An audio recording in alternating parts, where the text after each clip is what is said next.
What's going on? What's going on? We back. We back. We back. We back. Yes, yet again, yet again. It's your brother outside the cube. Yeah, I just want to come back and chop it up about a few things, man. Got a few more videos queued up. Just want to chop it up about a few more different things. We back. Um, yeah, we gonna start with this, man. We're gonna start with this because this story right here, man. I'm gonna tell you, man. This story right here was disgusting. This story was most certainly disgusting. And then the final story that I wanted to discuss here, Griffin, is this is like every now and then, not every now and then, basically every week you come Yeah. across a This one's story sad. about ICE just So like awful. being absolutely satanic. And this is one example here. Nurul Amin Shah Alam, a nearly blind refugee from Burma who Border Patrol agents dropped off at a donut shop Thursday and left to find his way home 5 miles away, has been found dead. His family was That's crazy, bro. Like that's crazy as fuck, bro. Like Ice picked this nigga up. Ice picked this nigga up, bro, and detained him. And once they released him, they just dropped the nigga off in a random spot. Dropped his ass off, and he's blind, so he ain't know where the fuck he was at. He ain't know where the hell he was at. Got dropped off, and the shit was so fucking cold, he couldn't find a place to escape the goddamn elements. And the motherfucker died, bro. Like, this is the shit ICE is fucking doing, bro. Like this is the fucked up shit, like, that these motherfuckers is doing, bro. And motherfuckers is okay with that shit. No, bro, you gotta abolish. We have to abolish ICE, bro. And not only, that's not going far enough. Not only do we have to abolish ICE, we have to hold these people that did this shit to this motherfucking brother. We have to hold them fucking accountable, bro. We have to hold them accountable because I'm 100% sure that when this dude was speaking to them in whatever the fuck language he was speaking, he was telling them, yo, I can't see, I'm blind, I'm blind, I'm blind. They didn't give a fuck, dog. ICE still grabbed the nigga, and then when they released the nigga, they released him in some unknown fucking place. They didn't wait for one of his family members to come get him. The nigga's blind. So the nigga froze the fucking death. He froze to death, bro, cause he blind. He can't even in the middle of the fucking night. It's like 20 fucking below. It's freezing out this bitch. And they just drop a blind man off in the middle of fucking nowhere. And they laugh at let's see if this motherfucker find his way back. And the motherfucker freeze to death, bro. Who are these fucking ICE officers that contacted him, detained him, arrested him, brought him in, and then just released him into the wild? Knowing that the dude is fucking blind. And the nigga's fucking blind, and then boom, he frees to death. What the fuck is that, bruh? And nobody's getting charged for a fucking homicide for this shit? Nobody's getting charged for this? It's just, whatever. Just another motherfucking nigga. So what? Who cares? Like, bro, like, this is why I say, man, with these fucking Democrats, bro, there are not going to be the fucking reinvention of the fucking Nuremberg trials, bro. These motherfuckers are not going to bring these shits back to challenge Donald Trump when he gets out of office, or they're not challenging him now in office. You got Hakeem Jeffries seeing that Donald Trump has concocted a fucking illegal war, and he writes him a strongly worded letter on Twitter.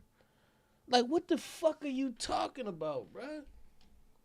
You're not doing nothing?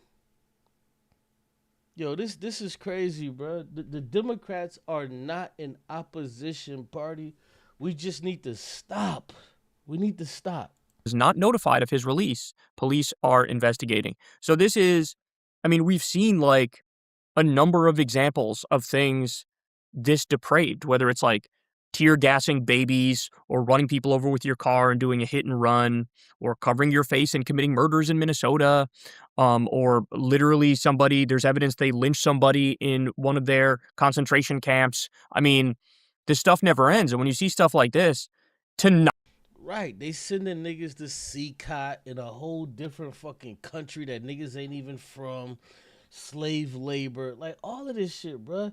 Where the fuck are the Democrats? They're supposed to be the opposition party. This shit doesn't fucking exist.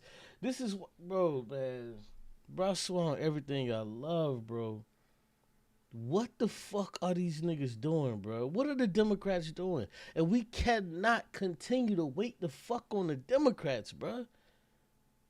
They're not gonna come to save you. They're not gonna come to do any fucking thing. We have injustices like this. A fucking blind man that they pick up. They see that he's blind. Once they detain him, arrest him, bring him back to the fucking station, and then they just release him, and he's blind as fuck. Don't know where the fuck he at. Don't know what part of town. It is fucking negative 20 degrees, and the motherfucker fucking freeze to fucking death. Freeze to death. not take the abolish ICE position is just frankly inexcusable at this point. Like, if you're a Democrat and you're not saying abolish ICE, you just need to step aside and get out of politics because that's the only way forward. Mm-hmm. Yeah, totally. I mean, and also it's like you look at those warehouses, it's like those aren't just for the immigrants. Just to FYI. That's right. Mm-hmm. Yeah. That's right. And SPM 7, they're coming after dissidents, anybody who disagrees with MAGA. Mm-hmm. Yeah, I do ICE watches in LA, so we go and we like have whistles and we're at like Home Depots, and it's like every day. It's crazy. And you know, it's Bro, excuse me, but these motherfuckers just don't sound upset enough. A motherfucker may tell me I don't sound upset enough, but how the fuck do you take a fucking blind man, kidnap him, and then release him, and then the motherfucker don't know what part of the city he's fucking in and he freeze to death, and these motherfuckers like, yeah, well, sometimes we go to the Home Depot and, this and this and that. Like, what the fuck are you talking about, bro? Like, where's the outrage, bro? Like, for real, bro? It's kind of like unbelievable, and like all you can do is try to like get their name before they're like grabbed into a car. You know, you try to get their name and their date. No, fuck that, bro. Like, it's time over for getting these motherfuckers' names, bro. It's time over for just getting a person's name. That shit. Do you know how many fucking Geraldo Jimenez niggas that's out there? Or Jose Chavez or whatever the fuck. It's so many of these niggas. You can't save all these niggas. What the fuck is it gonna do getting some nigga's name? His name is Jose Quintas or whatever the fuck. It's 1,000 of them niggas getting rounded up by fucking ICE. Like, get the fuck out of here, bro. It's time to get these ICE niggas the fuck out of here. And I'm talking about, like, really get them the fuck out of here, bro. Like, that shit, it should be over and done with. Like, stop with this fucking bullshit. No, man, these niggas gotta go. Date of birth. So you can have some info so you can even find these people. Because a lot of the people go missing. So that's wild. And like to Crystal's point earlier, it's like a lot of the guys are like been there for like 10 years or something. Like, didn't happen overnight. And I think like these guys need to be punished in a very severe way. Some people are saying death penalty. I haven't fully decided, but it's like the guys who killed like Alex Preddy and see, that's that liberal shit. Well, I haven't fully decided. Well, when the fuck are you gonna make your decision? See, that's that white liberal shit. Well, so I haven't fully decided. So when are you gonna make your decision? These motherfuckers just let go of fucking blind man and just released them into the fucking wild like a fucking Pokemon, and the nigga fucking died. Like, what the fuck are you talking about? These motherfuckers killed Alex fucking Preddy, killed fucking Renee Good, murdered these motherfuckers. What the fuck are you talking about? Well, I haven't made my mind up. What are you talking about, bruh? Like, never listen and trust fucking white liberals, bro. They're always gonna steer you in the wrong fucking place. Well, I haven't made my mind up. Yeah, this is the same motherfucking cracker that will be telling you doing slavery. Well, yeah, it's fucked up what they doing to the niggas, but I haven't made my mind up. Yeah, fuck you, nigga. Never listen to these fucking liberals because they're never gonna stand on shit. They're never gonna stand on shit. Especially when it's your life and not fucking theirs. And Renee Good, if you don't like do like a massive public punishing of these guys are like ready to come back. Like there's like a latent group of them in the country that are gonna do this all over again for. So how the fuck can you acknowledge and say, well, if you don't do a mass punishment, then they're just gonna do this shit again, but you haven't made your fucking mind up? Which one is it? Which one the fuck is it, bro? Do we have to just waylay punishment on these motherfuckers? Or do we just need to sit back and just kind of figure it out and just let the, just let the government system just kind of work out, you know what I mean? And, and if they get punished, then let's just hope they, man, fuck that, bro. These niggas need a firing squad. If this was your uncle, if this was your granddaddy and that nigga was blind and they dropped some white motherfucker out into some random fucking neighborhood at fucking 2 or 3 in the morning and that nigga was blind as shit, couldn't see a motherfucker thing and he froze to death, nigga, you would be out this bitch vouching, nigga. You would be out this shit vouching, trying to figure out like, yo, man, fuck that, man. Look what y'all did. Like, what? Mr. Marco Rubio, and he's El Presidente. So it can't just be reforming. It has to be like fucking public punishments. Like it has to be wild, it has to be like the Game of Thrones scene with Cersei for those guys. See, like he's still looking at this shit like it's some kind of motherfucking game, but it has to be like some kind of Game of Thrones. And no, man, I'm telling you, bro, like white liberals, bro, they just play so many fucking games with regular people's lives, dog. They just play so many fucking games because they don't have to jump through those fucking hoops. They don't have to jump through those hoops because their whiteness protects them. They don't have to jump through these motherfucking hoops, bro. And it's just so fucking disgusting to hear these motherfuckers talk about this shit the way how they talk about it. And it's just like, oh, man, damn, it's crazy. Like, wow, that's fucked up. Yeah, shame. Yeah. I mean, I agree. Like, and it has to be not only them, but the people who gave the orders, who set up the system. And it is stories like this that give me also confidence that there's not going to be any de-radicalizing anytime soon in opposition to it, because most people just see this and are like so utterly horrified that it's beyond belief. I mean, we were debating earlier, like being nice to robots. Like, I feel bad when I'm like mean to a clinker, and you're treating a human being like this disabled man, you drop him off 5 miles from home with no ability for him to find his way home. He can't see anything. And then, of course, predictably, like anyone would predict, that him dying in that situation would be a possibility. So, of course, there should be some sort of penalty for that. And, they obviously know what they're doing is horrible and evil and enjoys no public support, which is why they, mask up and don't want to be identified. So, yeah, it's. ICE has killed over 40 motherfucking people, bro, in 2026. And we're just in 2026. And these motherfuckers are killing motherfucking people wholesale. Like, what the fuck is really going on with this shit? Like, what the fuck is the outrage? Niggas won't get into the street for the goddamn war in Iran. Niggas won't get in the street. Like, what the fuck? What the fuck is really going on in this country, bro? What the fuck is it gonna take for Americans to say, yo, we've had enough? We've had enough of this shit, bro. When the fuck do we get on our 1785 French shit and just go to the motherfuckers that's running this shit and start putting their heads on the fucking guillotines? When the fuck do we summon that energy and say, yo, let's put these niggas' heads on the fucking guillotines and get them the fuck out of here? When do we do that shit? When do we summon that? Like, yo, these crackers, These motherfuckers will fight wars naked and all type of other shit. But when their own government is oppressing them, they won't lift a fucking finger. They won't lift a fucking finger to do a goddamn thing. These motherfuckers will fight wars naked. They'll keep black and brown people oppressed and all this other type of shit. These motherfuckers will turn a fucking blind eye as long as their shit is not interrupted. But now that shit is being interrupted, and it's just like, yo, nobody's giving a fuck. See, we should have knew this shit, bro.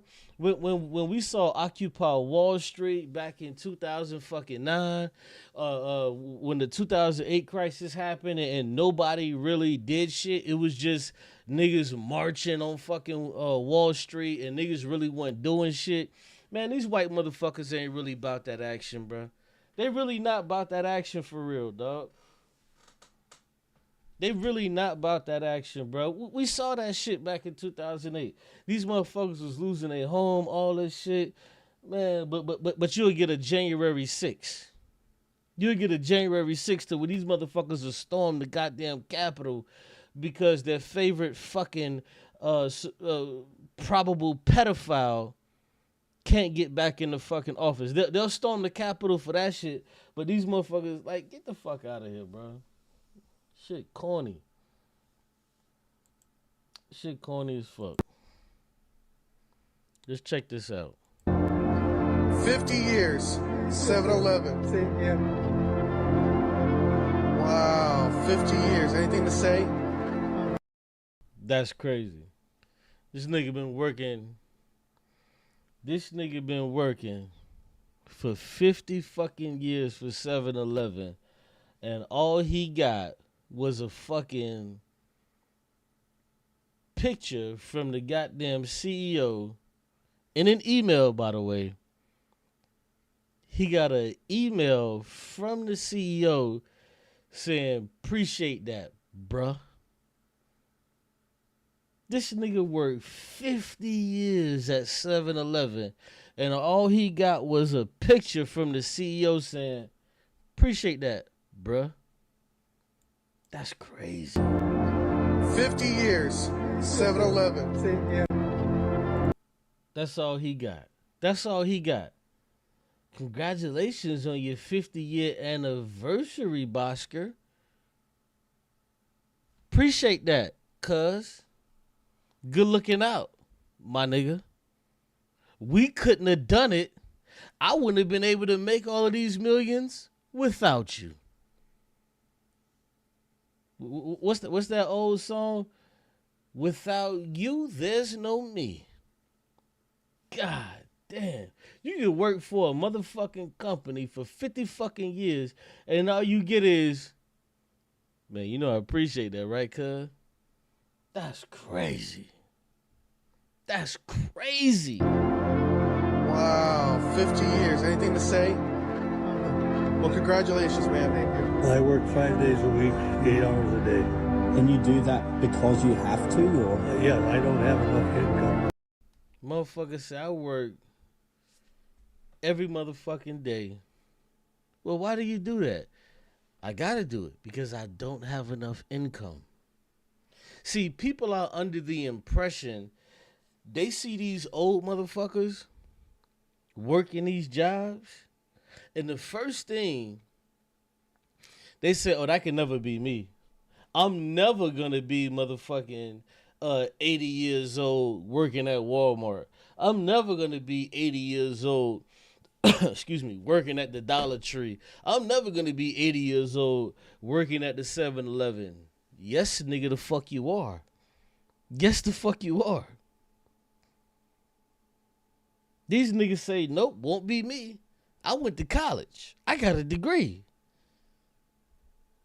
Do you know where they about to put you niggas that have your motherfucking degrees? They about to put you niggas in the motherfucking food stamp line. You about to be behind this nigga because he got a job. These old niggas, they gotta work because Social Security don't pay them enough. How the fuck is you giving niggas $1,500, $2,000? Bro, let me ask you, can any one of you niggas live off fucking $2,000 a month? Nigga, no, you can't live off that shit. So how the fuck you expect some goddamn old nigga to live off $2,000 a month? And this is all the fuck they getting. These niggas can't live off that shit. At the time when what's the name created this shit, created Social Security, yeah, you could live off of the shit. But today, niggas can't live off that shit. Inflation done got so motherfucking high, they can't live off it no more. I remember when I was a shorty. Do you know what they used to tell us in school? They said, hey, you got to make sure you get this education because Social Security may not be available for you when you get 65 years old and retired. You got to go get you a pension. This is what the fuck they used to tell us millennials as children.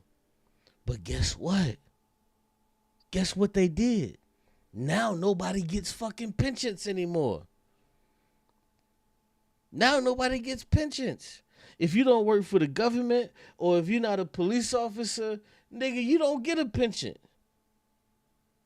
Nobody gets pensions anymore. You don't get them anymore. Before, what you would have is you would have your pension to help subsidize your fucking Social Security. Now, you don't get one. It's over. You get a regular ass 401k that you pay into, and nigga, that's it. And then you get penalized when you take the money out of that bitch. Nigga, no. There's nothing for you. This is what the fuck most niggas is gonna look like when they 70, 80 years old here in America. Real shit, believe it or not. Veteran Ed Bambus is still working at a Meijer supermarket in Detroit at 88 years old.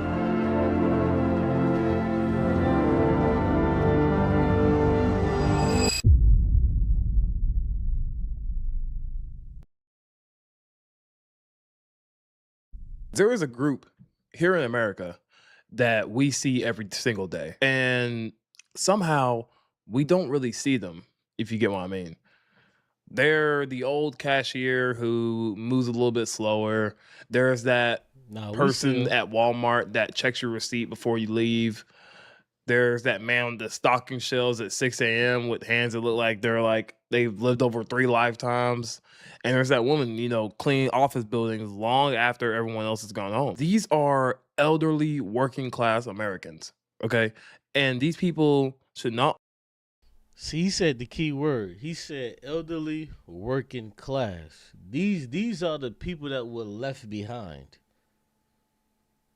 These working class 60, 70-year-old people, these were the people that were left behind. And this is why I'm fighting. This is why I'm pushing shit on my channel about the working class. Because, nigga, I don't want to be left behind when I get, 50, 60. Nigga, I want to be left behind. So I'd rather fight for this shit down. But the 50 and 60 and 70-year-old niggas, bro, them niggas never thought it would be them. And then come to find out they're these niggas.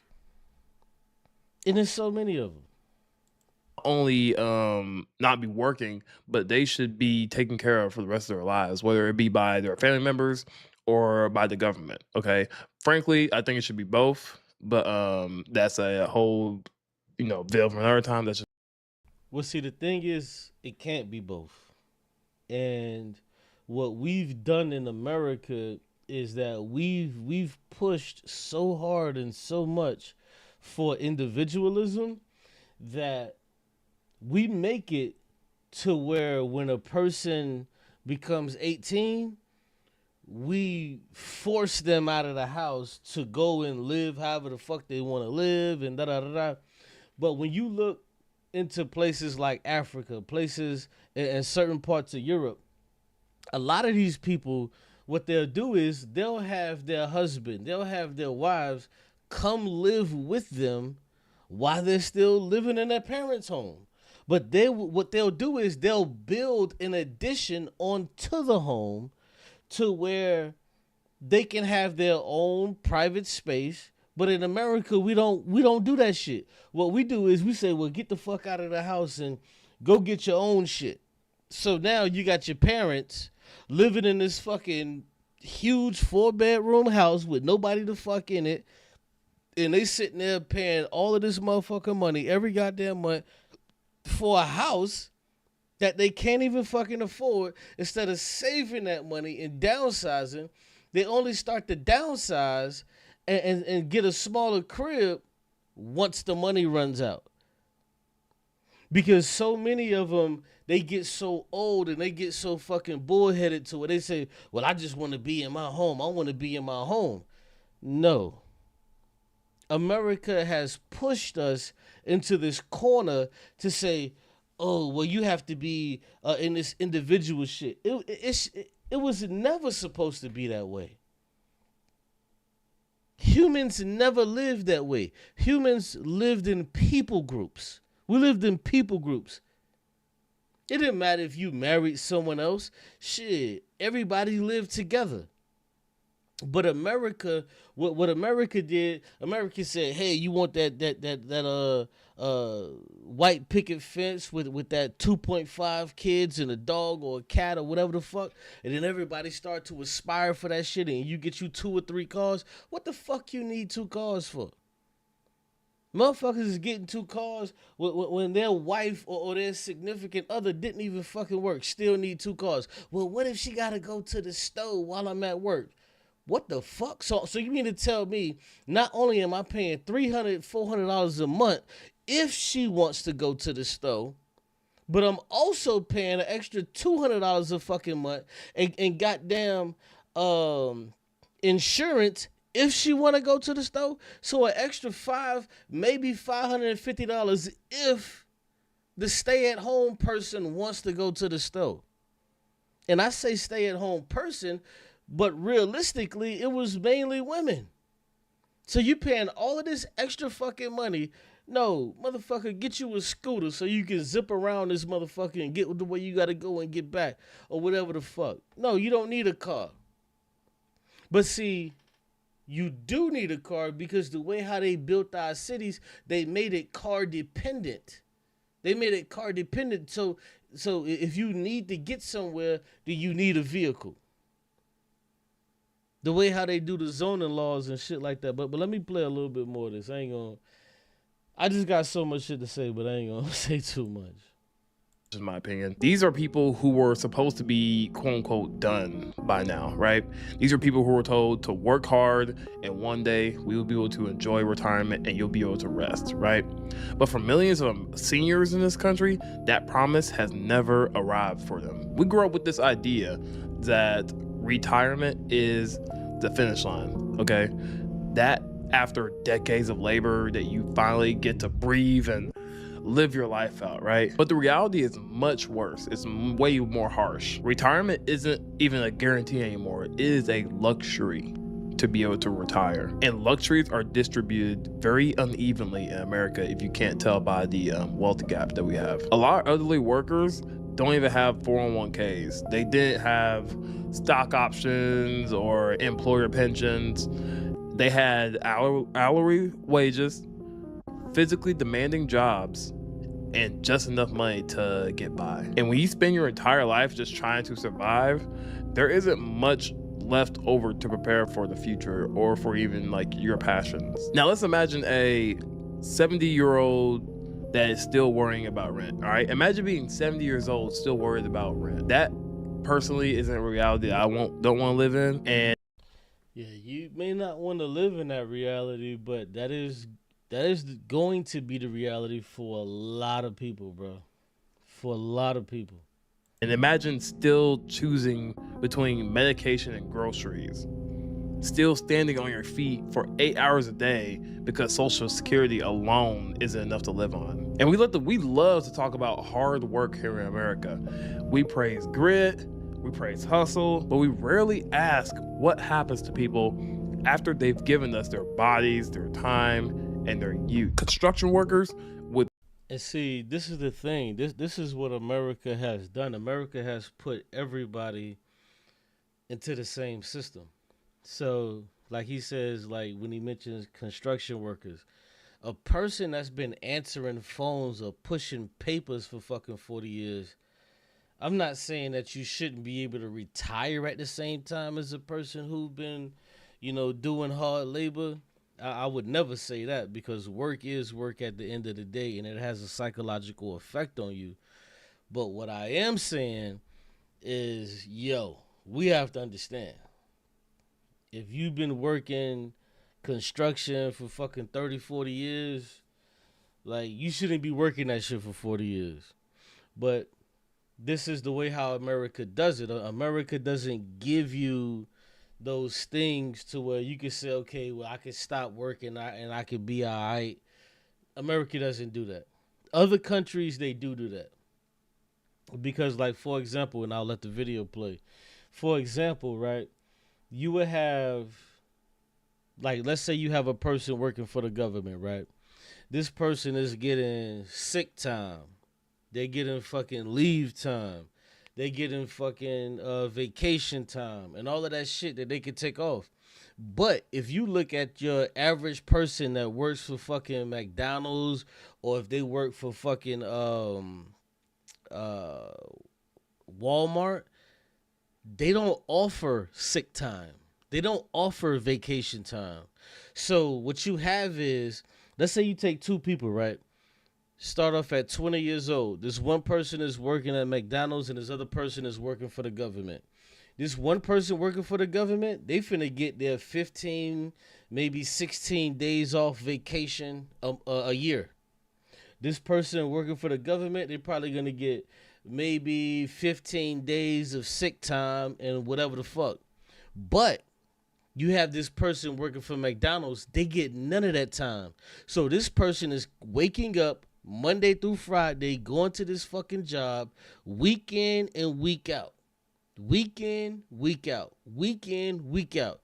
They can't miss no fucking days because they're working paycheck to paycheck. So America is one of the only countries that don't sanction, that says, hey, no matter what the fuck the job is, like the UK does this, like England does it, all of Europe does this shit. They say, hey, no matter what the fuck the job is, your job has to give you vacation time. Your job has to give you fucking sick time. In America, that shit doesn't fucking exist. So you would have a person that's working for the government, they're both getting paid the same fucking thing, but the person that's working for the government, they get to retire at fucking 55 after they done put in like 25 years. But the person that's working at McDonald's, they don't get to retire early. They don't get a fucking pension. They don't get shit. And they damn sure haven't taken the fucking vacations. They damn sure don't got the sick time. None of that shit. They get none of that extra shit. While you working for the government, you holding on to your time, you letting that bitch roll over and all of this other shit. And if you want to go chill and go see the fucking pyramids in Egypt and all of that shit, you can go do that. You done saved up your money. These motherfuckers that's working at McDonald's and Burger King, no, they can't do that because the government hasn't sanctioned that everybody gets this time off. In Europe, they do that shit. They make it to where no matter what the fuck job you work at, everybody has to get sick time off. If you have a child, everybody has to get time off to have the child, whether it's the woman or whether it's the motherfucking dude. You have to get that motherfucking time off. That maternity or paternity time off. You have to get that shit off. In America, fuck out of here. I saw my sister give birth to my nephew, and a week later, nigga, she was back at that motherfucking job. And she was working at McDonald's, by the way, at the time. She had to fucking go back. If not, nigga, they finna hire somebody else. I saw that shit with my own fucking eyes. To where they was calling her to fucking come back to her fucking job, working at Mickey D's, and she just had a motherfucking baby. And I'm just like, what? Motherfucker, you don't get time off. In Europe, you get like I think it's like 6 months off paternity, and you get like a year and a half maternity leave. No. You know what? I think it's a year for paternity, and it's a year and a half for maternity. But yeah, they give you that time off. But in America, it's not mandated that a job has to give you that shit. But in Europe, they have to give you that shit. They have to give it to you. I saw that shit with my own eyes and I was fucking disgusted. I said, what? She just had a fucking baby and she got to go right back to work? Not only was I disgusted, but I had to watch my goddamn nephew. Not that it was a problem. It was just like, god damn. Like, the nigga's a little baby. America don't give you no fucking time off. If you working at a Checkers or Rallies or McDonald's, they don't have to give you no motherfucking time off. They could just fire you whenever the fuck they want and just hire somebody else that could do the job. Because profits is the fucking motive. You see what I'm saying? With ruined knees, that's what you get. You would get factory workers with damaged lungs, care workers with chronic pain, and these jobs don't just pay poorly, right? They will extract from the human body. We act surprised that people can't magically retire with dignity. There is something deeply unsettling about a society where someone can work 40 to 50 years and still not have the right to rest. And here's the uncomfortable truth about all this. Many of us are closer to becoming them than we think, okay? For me, I'm 24 years old, but I could blink one day and be 50. That's a fact, bro. You can blink one fucking day. Because I tell you, when I was in my fucking 20s, I never would have thought that I would wake up one day and be 40 years old. I never would have fucking thought. I thought I'd be dead or whatever the fuck. I never would have thought I would have made it to 40 years old today where I am. But it's true. You can blink one fucking day and the next minute, nigga, you could be 60 years old working at Walmart as some kind of greeter trying to figure out where the fuck your life went. But you only feel that way because of the way how the American system is. You looked at as less than a fucking, like if you're a male, you're looked at as less than a man. If you're a woman, if you're a female, you're looked at as less than a woman.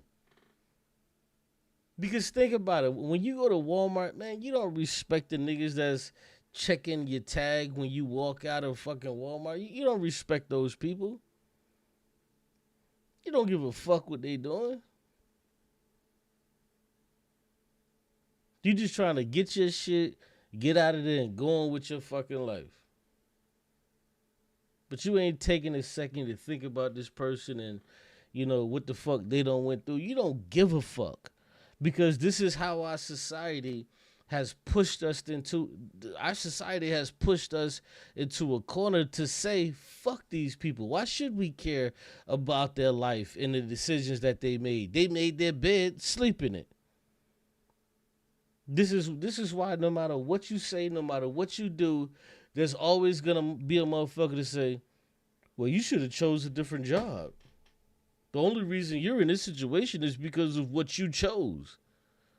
They're never going to blame the fucking system. They're never going to say, well, what if I chose to be a fucking plumber? Why can't I have as good of a life as a motherfucker that chose to be a fucking, like, a data technician or whatever the fuck? Why should I have a worse life because I chose to do this with my life and I enjoy this? Why should I have a worse life? The same way that people depend on you for your job, there's people that depend on me for my job. But since you make more than me, I'm less of a person. And if I'm a male, I'm less than a man? How the fuck? Why the fuck? I'm less than a man? Because this is what I chose to do in my life and I enjoy this shit? I enjoy being a fucking plumber? And see, this is why I love, because you had the sister from the UK. Let me see if I can find this. You had the sister from the UK. She won a seat in the Green Party. Hold on, let me pull this up. I think this is dope. Y'all should check this out. Well, I'm gonna play it, so you ain't got no choice to check it out. But yeah, she's from the Green Party, and she won the election. Well, she didn't win a general election, but she's a plumber, and she said that shit. She was like, "Damn, you know, I never would have thought me as a plumber, I could have fucking won this shit." Let me find this shit.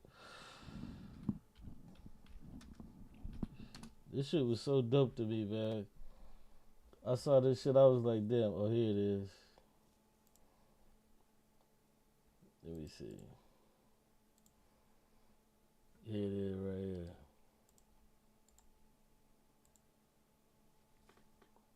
This isn't just a nightmare for the Labour Party. It is the worst type of sit bolt upright in the middle of the night, sweating and screaming nightmares, because it blows a hole in the entire political strategy that Keir Starmer had for hoping to hang on to seats at the next general election, which was to turn to all the people who don't want Reform UK winning seats in power and say to them the only... Yeah, so like in the UK, you have... like how we have Democrats and Republicans, like they actually have third parties. We don't here in America, but they have some shit called the Labour Party, and they have some shit called the Reform Party. Those are like your Democrats and Republicans in England. But this woman from the Green Party, which we have here, we have the Green Party here, and that's who I voted for in the election. But check this out. The way of avoiding that is by voting Labour. But it wasn't Labour, who were the also-rans here, that actually defeated Reform. It was the Greens. And so people to the left of Keir Starmer in his own party now are going to be saying to him, you need to start preaching more to the left, forget what they see as aping. Yeah, this has never happened before. So this was like a huge thing in the UK. Like, the Greens have never won this particular seat before, so like it was a huge thing. So check this out. Let me fast forward a little bit. Parties is that they're supposed to have amazing political operations, but Labour, it seems, didn't see this coming. Hannah Catherine Spencer is duly elected Member of Parliament for the Gorton and Denton constituency. Labour said this could not happen and prayed it wouldn't. The Greens... Yeah, so when they say Labour, just think Republicans, because that's really what they're saying, the Republican Party. But when they say Labour, just think Republican Party. Defeated Reform, the job Keir Starmer said. Reform, when they say Reform, just think Democrats. So you got your Labour Party reformed. Just think about it like that. Let's go. Only Labour could pull off, and the new Green MP sounded like an old-style Labour class warrior. I've made clear my position and my commitment to working class communities, the community that I am from.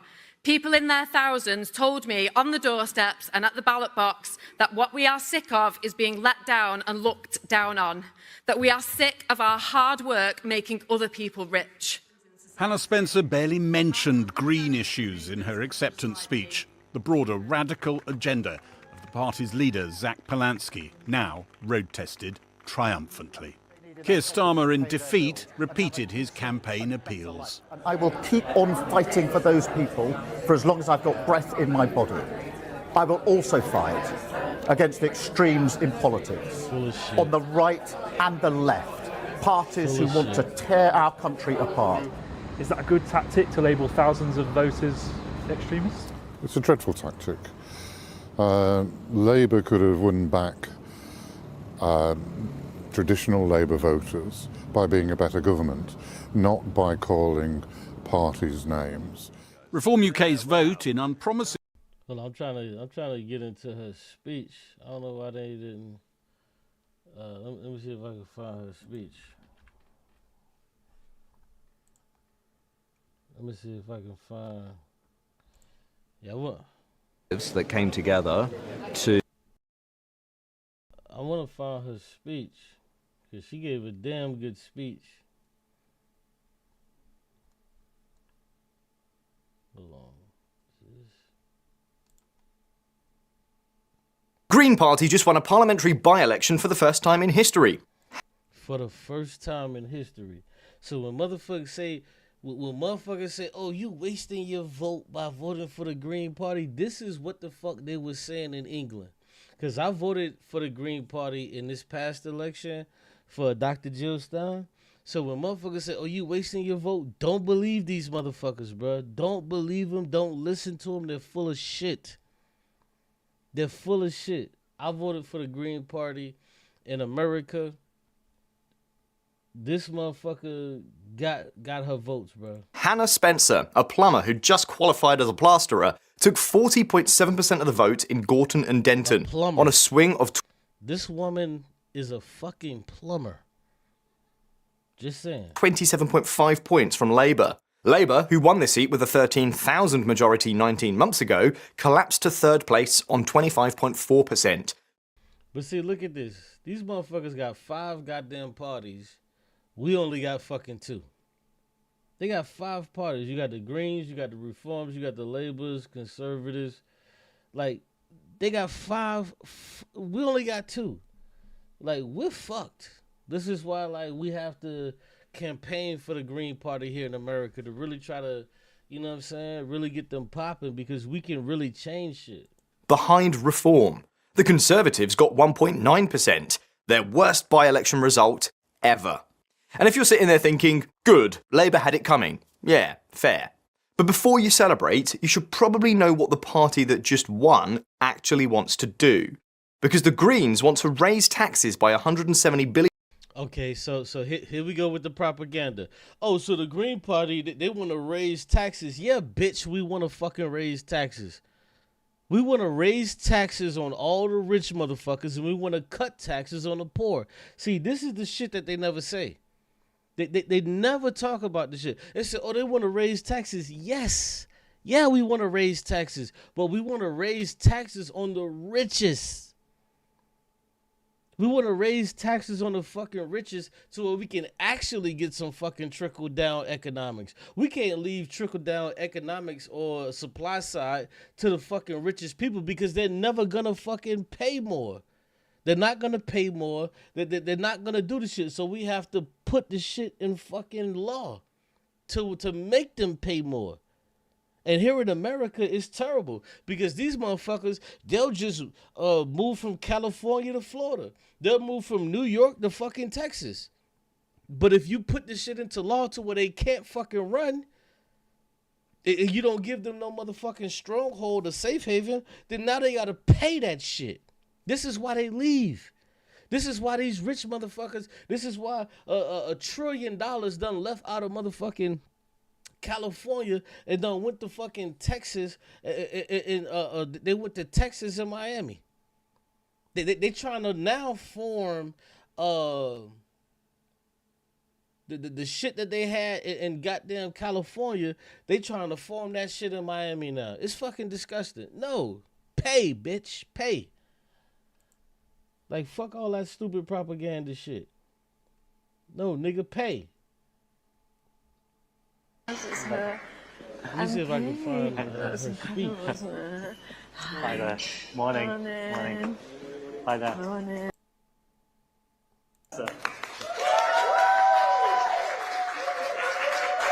I was looking for the speech that she had the night she won, but I think this is the day after. Thank you, everyone. I'm going to read from this, and I probably may get a bit teary, and I'm actually not going to apologise for that. First of all, I definitely need to say some thank yous to the local Green parties who put their trust in me to be their candidate in this by-election, to the campaign team, to the local Green Party members, to the thousands of volunteers who travelled here to help us get our message out. Some from up the road, some from the other side of the country, and most of all, to the people of Gorton and Denton, thank you from the bottom of my heart. Hold on. I gotta find this goddamn speech. Hold on. Cause she was cooking. Oh, here it is right here. She was cooking. 0.62%. So I hereby declare that Hannah Catherine Spencer is duly elected cooking, Member of Parliament for the Gorton and Denton constituency. This fucking girl. Wanting to be a politician. I'm a plumber. And 2 weeks ago, Hold on. Repeat that. What did you grow say? up wanting to be a politician. That's a lot. Repeat that. Okay, bear with me, because this is a lot. I didn't grow up wanting to be a politician. I'm a plumber. She's a fucking plumber, bruh. Like, no, she don't work the phones and just when niggas call. No, she's an actual fucking plumber, nigga. She's an actual goddamn plumber. Like, this shit is crazy to me. Like, when niggas here in America talk about, oh, well, we can't do this and we can't do that and we really can't get a third party. Whoa, man, the Democrats, the Republicans, man, fuck the Democrats and fuck the Republicans. We can get ourselves together to get an actual third party that give a fuck about the people. We have a third party that actually wants to fucking help the people. Fuck the Democrats and fuck the Republicans. I'm never going to defend the Republican. I'm never going to defend the Democrat. Fuck them. They're bought and paid for. This is why fucking Donald Trump is over there right now bombing fucking Iran and going back and forth with this fucking bullshit war shit. But if we had an actual person in there that was anti-war, you don't get this shit. If you had an actual person in there that wasn't bought and fucking paid for by Israel, they would say, no, fuck you and your war. If you want to go fight that shit yourself. Just because we're your ally doesn't mean we have to go fight this war for you. Yeah, we're allies with Israel, but that doesn't mean we have to fight the fucking war for you. If it's going to be Israel versus motherfucking Iran, if you niggas want to fight it out to the motherfucking death, I'm telling you niggas that you shouldn't fucking fight. But if you want to do it, fight it out to the fucking death and destroy each other.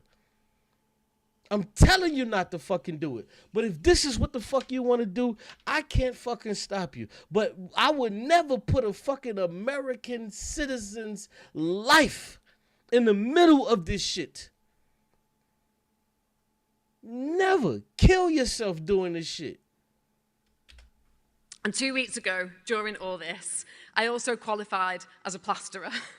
Because even in chaos, even under pressure, I get things done. I am no different to every single person here in this constituency. I work hard. That is what we do. Except things have changed a lot over the last few decades. Because working hard used to get you something. It got you a house, a nice life, holidays. It got you somewhere. But now, working hard, what does that get you? Because talk to anyone here and they will tell you. The people who work hard but can't put food on the table, can't get their kids' school uniforms. And see, people don't understand this shit, bro. The things that are going on here in America with neoliberalism, it's still going on with these people over there in the U-fucking-K. The people in the UK, they're looking at their friends and their family members and everybody else in their extended family in Europe, and they're like, what the fuck is going on? Why are we so fucked? Because of the fucking neoliberalism. The same shit happened. The same shit that's happening over here is happening over there to these motherfuckers. This is why you have the Green Party winning this shit, because niggas is tired of living like this. You have so many rich-ass motherfuckers that's doing the same shit here in America. They doing that shit over in the UK too. And niggas is tired of it. But over here in America, we're too fucking stupid to where we don't even want to look for a third party. But at least over in the fucking UK to where they have 5, 6, 7 fucking parties, they have a fucking way to have their stress and have an outlet. We don't even have an outlet. All we have is left and a bullshit left and a fake ass right. can't put their heating on, can't live off the pension they worked hard to save for, can't even begin to dream about ever having a holiday, ever. Because life has changed. Instead of working for a nice life, we're working to line the pockets of billionaires. We are being bled dry. And I don't think it's extreme or radical to think working hard should get you a nice life. And I don't think that if you're not able to work, that you should still have a nice life. I think that absolutely everybody should get a nice. You heard what the fuck she said? She said, even if you can't fucking work, you should have a nice goddamn life. Imagine if we didn't take that fucking war with Afghanistan. Imagine if we didn't take that fucking war with Afghanistan and we had those extra $2 trillion in our coffers. We could take care of the people that couldn't fucking work, that didn't have any legs, or that were paraplegics, quadriplegics. We could take care of these people to where they can have fucking nice lives. But these people can't fucking have nice lives, and nobody can fucking have a goddamn nice life. Because the millionaires and billionaires have taken fucking everything. And even if you, as a parent or a child or a sister or a brother of a person that's a quadriplegic or a paraplegic, you have to spend all of your fucking time taking care of your brother or sister, your son, your daughter. You can't even enjoy your fucking life because you have to spend so much money to take care of these fucking people. Fuck. Life. And clearly, I'm not the only person who thinks that. Because I've made clear my position and my commitment to working class communities, the community that I am from. People in their thousands told me on the doorsteps and at the ballot box that what we are sick of is being let down and looked down on, that we are sick of our hard work making other people rich. I lived in this constituency at one of the most difficult and challenging periods of my life. I saw how strong the community was at holding things together. But I saw how much harder life is when the things around you are broken. The litter, the fly tipping, the dirty air. And when I moved, it became even clearer, and this is why I am fighting for the community that I lived in and that I still work in. Because I absolutely refuse to accept that we should ever have to move and leave our communities for good schools, a thriving high street and clean air. And I will not accept a society where having more money gets you a longer life expectancy. And so when it came to fighting for people here to stand in this election, well, how could I not fight? Because here, this is what we do. We fight for each other in this very diverse constituency where our struggles might not always be the same, but where we know how hard life can be and we stick together. Whatever our beliefs, our backgrounds, our colour or our level of education, we stick up for each other. And to those who voted for me, I know that earning your trust starts now. One vote on one night is not something I will take for granted or assume will happen again. I will earn your trust. And to those who didn't vote for me, I will always work hard for you, and I will always be honest. Now listen, you want to know what's so funny? I know most of y'all probably don't hear her accent. Y'all probably hear her accent and be like, man, this motherfucker is British or whatever the fuck. She doesn't even have an actual UK British fucking accent. She's one of these motherfuckers, Irish motherfuckers, bro. She's not even British for real. She's one of the left behind motherfuckers, and she rose up through the ranks, bro. Like, this is what I'm talking about. See, let me show y'all something, bro. It's people like this, bro. Or advocating, because I wouldn't do it. Good evening, everybody. It's people like this, bro, like Claudia De La Cruz, bro. Because, see, motherfuckers get this shit so twisted, and they say, oh, in the last election, it was only fucking Kamala Harris and Donald Trump. Nigga, no. That's not only who the fuck ran. You had Dr. Jill Stein. You had Claudia De La Cruz. There was a lot of people fucking running, but Fox News, MSNBC, CNN, they wasn't covering these people, bro. They wasn't covering these people. Because these people actually had a fucking message for the goddamn people.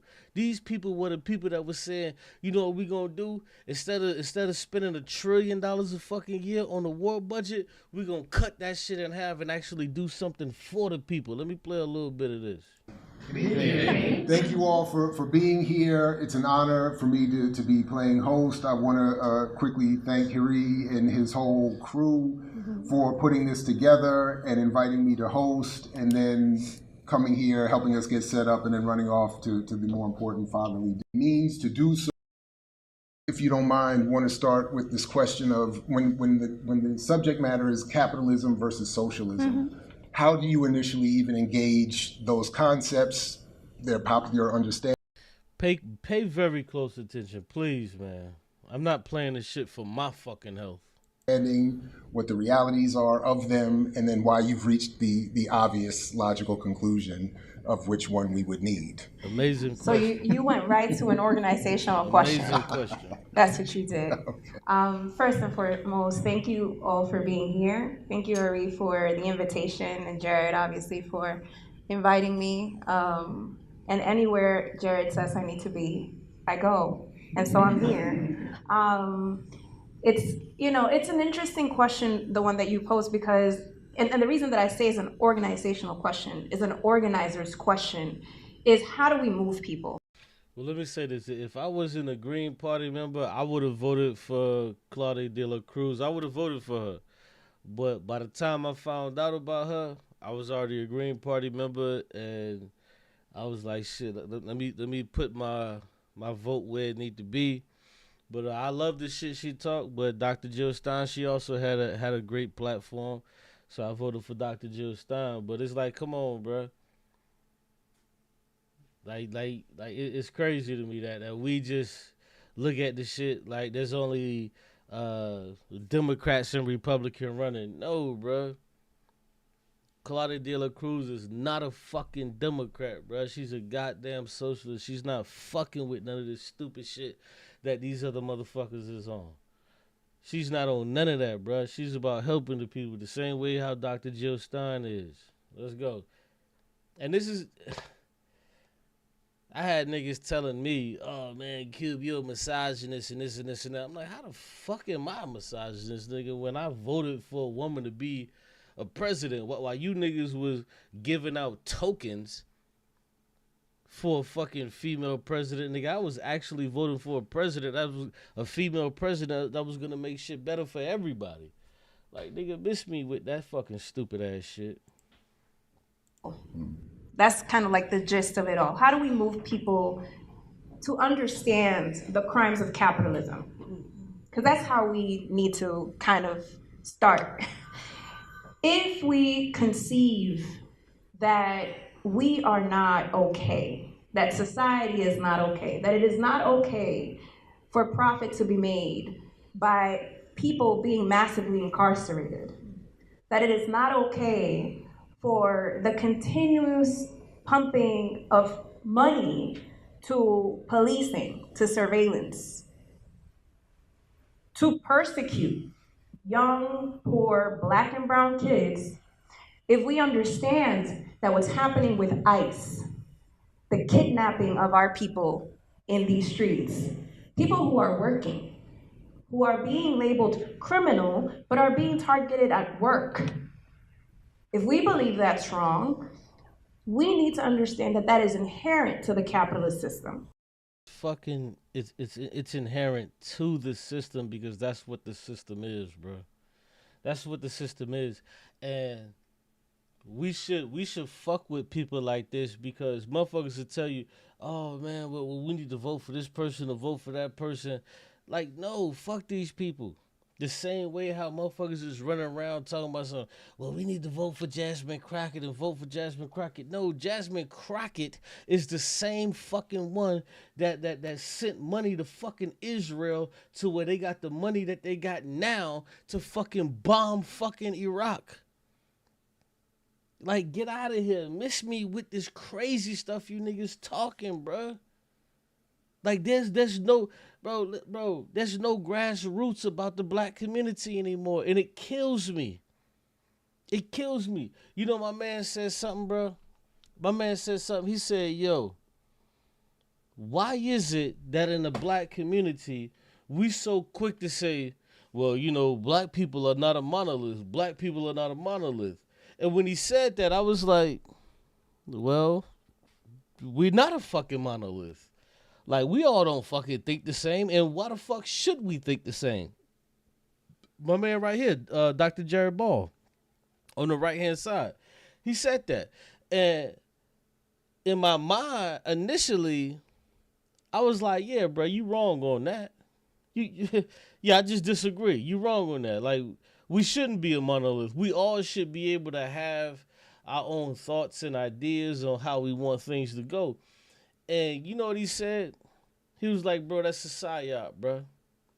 Politically, if we're not standing together to move, to get shit fucking done, then you're wasting your fucking time. Who the fuck told you that you wasn't a fucking monolith? Meanwhile, white people vote as a fucking block. Arabs vote as a goddamn block. Jews vote as a block. But black people, we the only stupid motherfuckers that we don't want to vote all the fucking same to get shit done for ourselves. We black people, we the stupid motherfuckers to where we don't want to put a person in front of the people and we don't want to all vote for this motherfucking person because we fed into this motherfucking stupid ass American exceptionalism and this American individualism bullshit. And they've told us for so long, oh, no. You guys don't all think the same. Well, bitch, politically, you need to start thinking the same if you want to get something done. You better start fucking thinking the same. Who are the people that get shit done politically? It's the people that all think the same. The people that get shit done. Listen, when you have 100 people and you have 51 people that think one way or vote one way, those are the people that get their shit done. Those 49 people, they become subservient to those 51 people. So why the fuck are you listening to these crackers when they telling you, oh, black people are not a monolith? No, we should be a fucking monolith. We should be thinking the same because deep down, we all want the same shit. Deep down, we all want the same shit. So why are we sitting back listening to motherfuckers say, tell us, yo, black people are not a monolith, and then we go back and start repeating the shit. I remember I used to repeat that stupid ass shit. Black people are not a monolith. Black people are not a monolith. We don't all think the same. You falling into the trap. Nigga, you should be thinking in the same. See, what they do to you is they're trying to tell you, oh, don't think the same as all other black people and have your own mind. Fuck that, nigga. Black people need to come together and think the same because a lot of us want the same shit. A lot of us want the same goddamn thing. So let's put somebody in front of us so we can get this shit that we actually want and actually need. Why the fuck do we have somebody telling us that we're not a monolith and then we go on for fucking 40, 50 years repeating that shit?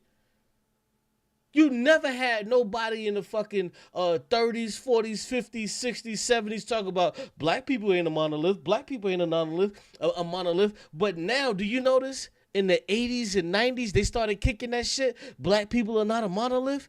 When the fuck was the niggas talk about black people wasn't a monolith in the motherfucking 20s? When the fuck were they saying black people weren't a monolith in the motherfucking 30s and 40s? That was never the skilo. That was never the skilo. Now that's the thing to do? Now that's the thing to do. Black people ain't a monolith and we all have our own minds and we just gonna do things different. Some of us are just gonna be fucking Republicans and some of us gonna be Democrats. Huh? You just relegated your system to a fucking bullshit two-party duopoly system. You just relegated yourself to that. No, how about we put people in place that we want to be into office? Because what they do is they take away our power. Because see, back in the day, what we used to do, we used to be able to groom people. We used to be able to groom people and put these people up and say, we want this person, we want this brother, we want this sister to speak for us. We want this brother to speak for us. We want this sister to speak for us. Did niggas forget about Fannie Lou Hamer? Did we fucking forget, or are we waking up now? No, we forgot. When Fannie Lou Hamer spoke, niggas shut the fuck up. And they understood what type of time it was. Black men ain't never had this fucking problem about hating on women and all this other shit. They put that shit in our fucking community and tried to tell us that we didn't like fucking women and we were supposed to be misogynists and all of that bullshit. We never had a fucking problem with that. We got a long history of fucking women leading us out of fucking slavery. And we gotta listen to motherfuckers tell us that, hey, black men, you're misogynist. How the fuck when we lift up our black women in our goddamn community? We lift up our black women in our community. And one of the greatest fucking black women that we lift up every motherfucking February is one of the greatest black women that we talk about. Get the fuck out of here. Why is that attributed to us? Because they wanted to make us like them, and that shit just caused so much fucking division. No, nigga, we're not like them. We're not like them.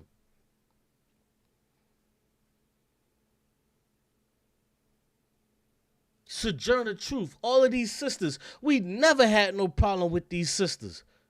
But they want to say, oh man, black men, they got a problem with women. They got a problem with women. We never had a fucking problem with women. Never fucking happened. They fed those lies to us. Then gave us the fucking gender wars, and we fighting back and forth like fucking idiots and peons about some fucking gender wars. Knowing good and fucking well that was white people business. We ain't had no business doing that shit. You got this person fighting with that person and that person fighting with this person. That should have never even been our thing. We should have let the white motherfuckers fight that shit out and just sat back eating popcorn talking about some, yeah, you niggas, yeah, you wild. We should have sat back. Some of our greatest fucking freedom fighters is fucking black women. And we allowed these motherfuckers to try to diversify our fucking portfolio. Bitch, get the fuck out of here. You ain't got to diversify our portfolio. Nigga, we love our black women. We hold these motherfuckers to the tip of the fucking top.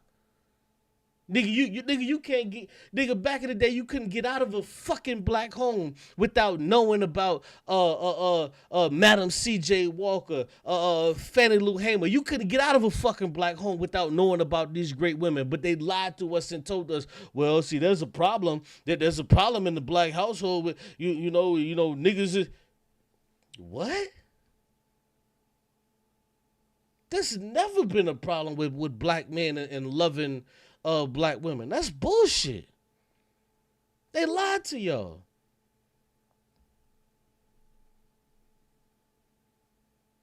They lied to us. That's the shit they did. They tried to push us into that individualism shit. This what made it so easy to say black people are not a monolith. From the time during slavery up until the motherfucking 70s, nigga, we were a fucking monolith. Because you know how the fuck we got out of slavery was by being a monolith. The way how we got out of certain situations was by being a monolith. The way how we got into where the fuck we at right now is by being a fucking monolith. If everybody was going their own fucking way, nigga, we would have never got shit fucking accomplished. The way how we got shit done was by being a fucking monolith, was by everybody thinking the fucking same way. How in the fuck was a nigga supposed to achieve something when you got 25% of the niggas that want to go back to the plantation, other niggas want to go rub master's foot? No. Fuck that. That's never how it happened, bro. They lying to niggas. That's bullshit. Nigga, we was a fucking monolith. Don't let these crackers lie to you and tell you, well, black people are not a monolith. No, nigga, when we was a monolith, we got shit done. Imagine if Dr. King was up there trying to get motherfucking rights for everybody, and then you had bitch-ass niggas up there talking about some, no. We don't need that shit. I'm totally fine. Listen, I'm totally fine with going to school with just black schools, with these fucked up ass books and this fucked up ass curriculum. I'm totally cool with that. No, fuck that, bro. Everything that black people ever got fucking done in this goddamn country was by being a fucking monolith, was by moving at the same time towards the same fucking position. That's how the fuck we got shit done. So you'd be a fucking fool to sit back and say, black people ain't a monolith. Black people ain't a monolith. They lied to us, bruh. If you want to get shit fucking done, nigga, you need to get 80 fucking million. Listen, look how white people got Donald Trump in office. They got 80 million motherfucking white people to say, this is what the fuck we want to do. This is what the fuck we want to do. And they did it. And they fucking did it. And they fucking did it. You'd be a fool to sit back and play this goddamn game with these goddamn crackers. To sit back and say, oh, man, nah, man, black people, nah, we not a monolith. We gonna get this shit done by just doing whatever the fuck we want to do. Whatever coming to my fucking nappy head ass mind, I'm just gonna do that shit. Who gives a fuck? Fuck the next nigga. No, it didn't work like that. It couldn't work like that, nigga. We was all in the fucking same bottom of the goddamn barrel. We had to be a monolith. And if you don't want to draw on that fucking strength, and if you don't want to draw on that fucking power, nigga, this is what's fucking us up right now. My bad. I had to, you know, that sidebar was calling me. I'm sorry, y'all. It needed to be said. I'm sorry. It needed to be said. I'm sorry. It needed to be said. Fuck that. Let me play this. Hit the like button, y'all. Nah, but for real, that's not. That it is not a mistake of the system. It needed to be said. That it is not something that just happened. One bad apple, one bad president. No. It's been happening. It intensifies in given moments in history. But if we think about the immigration, the assault to immigrants, let's put it that way, we can't simply say Trump started it. It's been the policy of the United States, and every time there is an economic crisis that they do not have an answer for, they find scapegoats. At some point, there were Japanese, there were Chinese, and you keep going down that line. And facts. White people always needed them. This is how white people operate. They needed them, and Donald Trump produced that them. He said, yo, once we get rid of them and push these people out of our fucking country, everything is going to be good. Now we look at the shit circumspectly and we say, hold on, why the fuck is shit still fucked up? Why are prices going the fuck up? Why is shit not what Donald Trump said? Because they got played. They got fucking played. Until we get here where they're saying Venezuelans are the problem. And they make up some sort of gang that has never existed in Venezuela, but they made it up here to be able to justify the criminalization of immigrants. And so if we start by the material conditions of people, that 60% of the people living in the United States are living paycheck to paycheck, that there are now 7.8 million people who are unemployed, then it stops being an individual deficiency. It becomes a mass problem. So what our people in many ways need is an explanation as to why that happens. And it is the task of anyone who's organizing communities to know why this happens, to know that it's not a mistake that is inherent to the capitalist system, to those that are making profit for this to continue to happen. Now, people ask things like, well, isn't socialism bad? Have we ever experienced socialism in this country? No. So how do we know it's bad? We know it's bad because our enemies have told us that it's bad. Facts. And everything that we have ever gained in terms of, movements that have been around for a while, and I'll just start in the 1930s with labor laws, with housing rights. These were things where communists, not a communist, the Communist Party was involved in advancing. They got those passed. And these were gains of the mass 40-hour movements. work week got that passed. The weekend, And so, communists is got that socialism passed. bad? Well, is Social Security bad? Is healthcare access bad? Communists got that passed. Is the ability of having education at least, from kindergarten to high school that is public bad?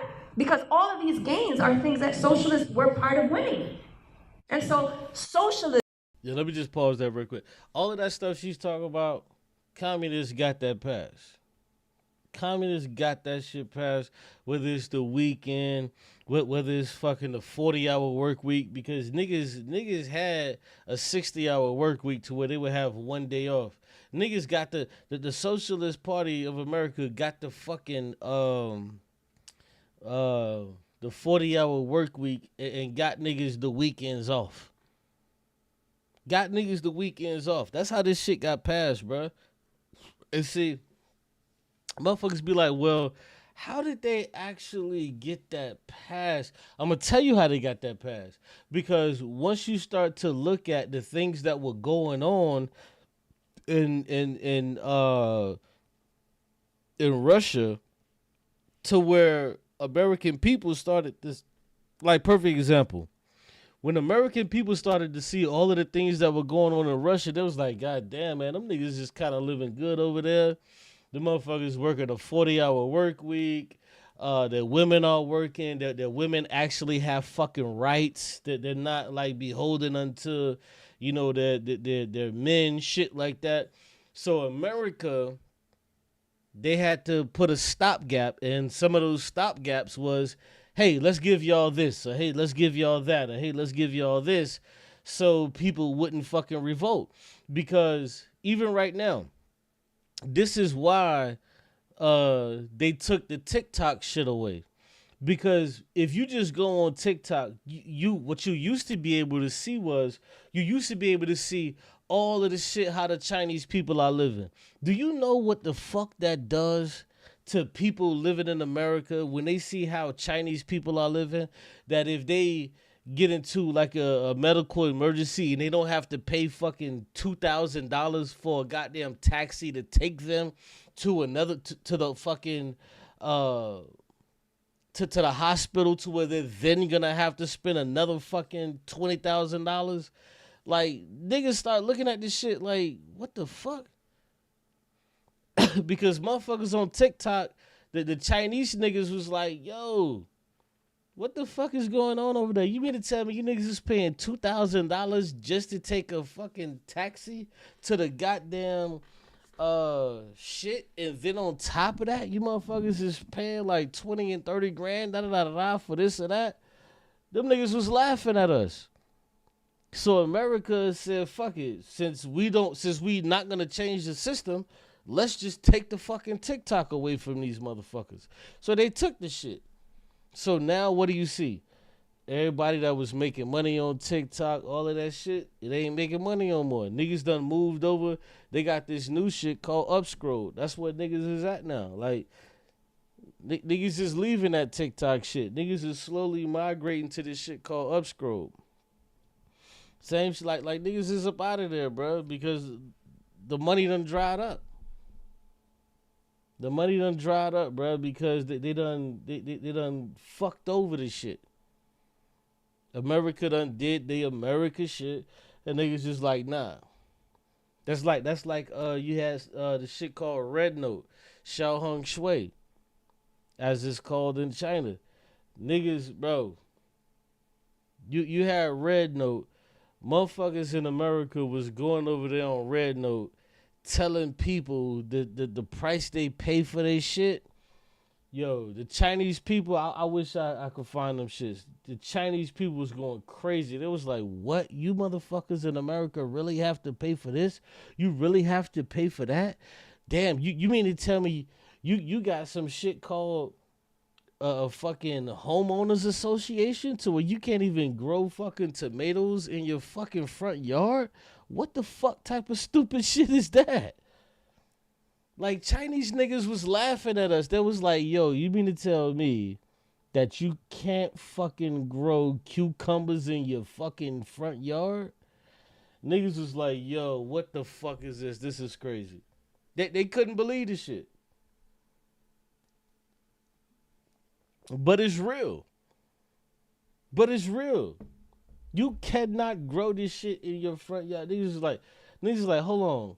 You gotta pay $1,500 if you have an emergency just to go to the fucking hospital? Niggas was like, wow. Them Chinese niggas was like, what the fuck is going on in America? See, you know what's so funny? I remember I was talking to my sister about a week ago. She was telling me, she was like, man, I remember when I was a kid that, you know, everybody wanted to come to America. And we was sitting and talking. And I was like, yeah, I remember that shit. Everybody wanted to come to America. But now, people that live abroad, they look at this shit, they're like, nah, bruh, America's a shithole. Like a lot of these people, their dream was to go like to New York City and shit. But then now that they can actually see what the fuck is in New York City, and they understand that you can see New York City, but as soon as you go like around the fucking corner, there's fucking homeless encampments and shit like that to where you can't even fucking walk unless you get mugged and shit like that. These motherfuckers don't want nothing to do with that shit, bro. They're like, nah, bro. Man, yo, I remember this shit, bro. I remember I had this kid, I think I was probably in the 5th grade. This dude, what was that shit called back in the day to where the kids come? Foreign exchange student. So one of my classmates had a fucking foreign exchange student, and that nigga was so happy to be in America. He was like, wow, this is so dope, da-da-da-da. But today, man, these niggas don't even want to sniff this shit, bro. They don't even want to sniff this shit. This is why when you look at a lot of the shit that's going on in America, nobody's visiting these shits. Like, nobody's fucking, like, America lost billions of fucking dollars last year, 2025. And what's the name? Like they lost so much fucking money and revenue because nobody's visiting. Niggas ain't visiting. What's that shit? Niggas are not visiting. Niggas is just like, nah, we cool. I don't want to have to deal with this shit. You know, white people are from Spain, but if you may get a fucking somewhat tan motherfucker from Spain, they not coming to America because they speak Spanish. They speak Spanish. And they've already ruled that if you speak Spanish, you can get stopped just for fucking speaking Spanish. So these motherfuckers is like, shit, nigga, this is my language.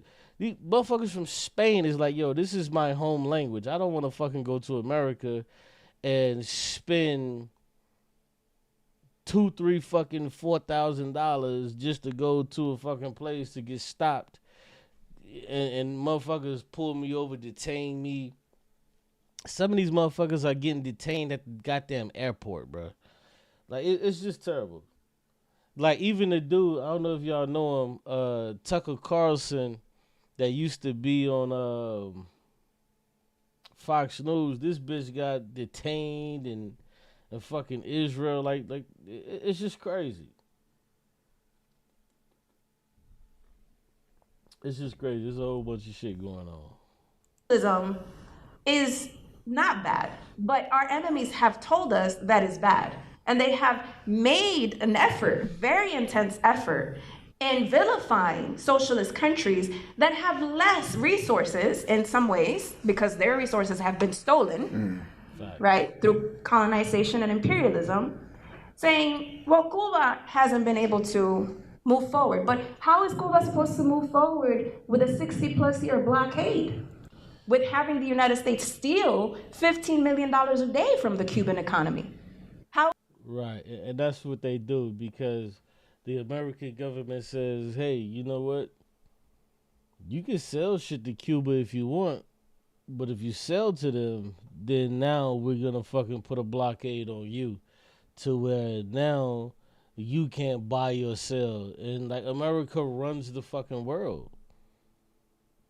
So you have everybody at the UN every year says, man, we need to stop this fucking blockade. Allow these people to do like these motherfuckers are working with nothing, bro, and they're curing diseases. Meanwhile, America, we're coming up with more fucking shit to pay for. But Cuba, living on a fucking island, these motherfuckers is taking a piece of little bit of Ritalin, mixing that shit with some goddamn copper, and they're actually, you know what I'm saying, fixing niggas. Us, nah. We just gonna take a chip off that motherfucking cocaine, mix a little bit of Ritalin, tell you to take it as a pill, and tell you you'll be alright. Like, that's the shit we doing. That's the shit we doing in America. Like, if you notice, when America left the, I forget the name of that shit. When Donald Trump said, yeah, we're going to leave, he said we're going to leave the United Health Organization, we're going to leave that shit. Do you know what the fuck happened the next fucking day? These motherfuckers came out, with 8 or 9 cures for like 8 or 9 different fucking cancers. You want to know why? It's because the American government was stopping them from doing this shit. These motherfuckers came out with like 8 or 9 different fucking cures in like 3 days. Because America was like, nah, man, fuck that. You niggas can't release that shit because it's going to fuck up our economy. You can't release this. It's going to fuck up our economy. So now, if your mother has some goddamn disease, breast cancer, whatever, nah, it can't be treated. Give her this medicine and make her pay fucking $60 a pill. Soon as America left the World Health shit, next thing you know, motherfuckers like, hey, we got a new cure for this shit. Next day, hey, we got a new cure for this. Next day, hey, we got a new cure for that. They already had the fucking cures. They had all of these fucking cures, bro, but they could never fucking bring this shit out because America said if you bring this shit out, it's going to fuck up our economy because too many people are going to want the fucking cure instead of the fucking medicine that we've procured and we're trying to sell them. How is the Venezuelan project supposed to advance if the United States has been sanctioning the Venezuelan process since 1998 and stealing at this moment $36 million a day in oil revenue? So it's not that socialism has failed, it's that capitalism has amassed an immense amount of power to crush socialist projects. Every time. And this is what capitalism does. Capitalism crushes socialism and then say, look, socialism doesn't work. No, socialism works every fucking where. If you allow it to work. It works every fucking where. No, right on. And again, before I forget, also, if you haven't already, please avail yourself of Socialist Reconstruction, the great book from the PSL, which does a remarkable job of helping guide us in a very realistic, real-time way from the world in which we find ourselves now to this next stage. It's very helpful in helping explain to yourself and to others why socialism is an advance. But speaking of that conflict, we were talking a minute ago at 9 p.m. tonight, there may be this, or is said to be this announcement of declaration of war against Venezuela. And one of the issues that we did want to have you address tonight is how do we make meaning of this current administration's impact? To your point, Trump is not in some brand new, but he's not coming out of nowhere, in other words, but he is having a particular impact. And how do you think we should make meaning of that in light of even this forthcoming announcement that we're likely to hear about in a few hours? Well, I think it's important to kind of zoom out and look at the larger map, the global map, to be able to understand what's happening even in the United States. If we know, again, and we affirm that capitalism doesn't work here, it's safe to say it doesn't work anywhere else in the world. It hasn't worked anywhere else in the world. And so the global South, in many ways, has developed mechanisms and new instruments like BRICS, for example, which is a way of folks coming together and saying the dollar cannot maintain its dominance all over the world. Like, we should be able to have a level of control of our economies. And there are agreements that are being formed through BRICS. That is challenging in many ways U.S. dominance in the rest of the world. You have the alliance of the Sahel states, right? So Burkina Faso, Niger, you have, again, different mechanisms that are being developed. No longer is the United States the only hegemon. China is rising. Actually, the Chinese Revolution has had the ability to lift the majority of its people out of poverty. And let me pause that. Let me go back. I know I paused that to go here, but let me go back and get back to the sister that won the Green Party election. My bad. And I will always be decent. To our Muslim communities who this week suffered an attempted attack during Ramadan, whilst I was being welcomed by women at a mosque in Longsight, someone just down the road walked into a mosque carrying an axe. And whilst we were gathered and eating together, an act of terror could easily have taken place. And I can't and won't accept this victory tonight without calling out the politicians and divisive figures who constantly scapegoat and blame our communities for all the problems in society. You know what? Let me say this real quick and I'll let her finish. But I wish that that's all we had to worry about in America was a motherfucker that was walking down the street with a fucking axe. But instead, what we have in America, we got motherfuckers suited and booted to the motherfucking nines, walking through this bitch with AR-15s and AK-47s, going into fucking schools, killing kids, and, all this type of shit. In the UK, they worried about a motherfucker coming in somewhere with a fucking axe. I wish the only thing I had to worry about is a motherfucker who could swing an axe 2 times, might nip me or might get me, but I can still fight that motherfucker off. But when you got a motherfucker here in America that's shooting bullets at your ass at motherfucking 2,000 feet a second, and that's just going through every goddamn thing like glue. Like, come on. So I wish that's all we had to fuck to deal with, but nah, our shit is way deeper, but let me let her finish. My Muslim friends and neighbours are just like me, human.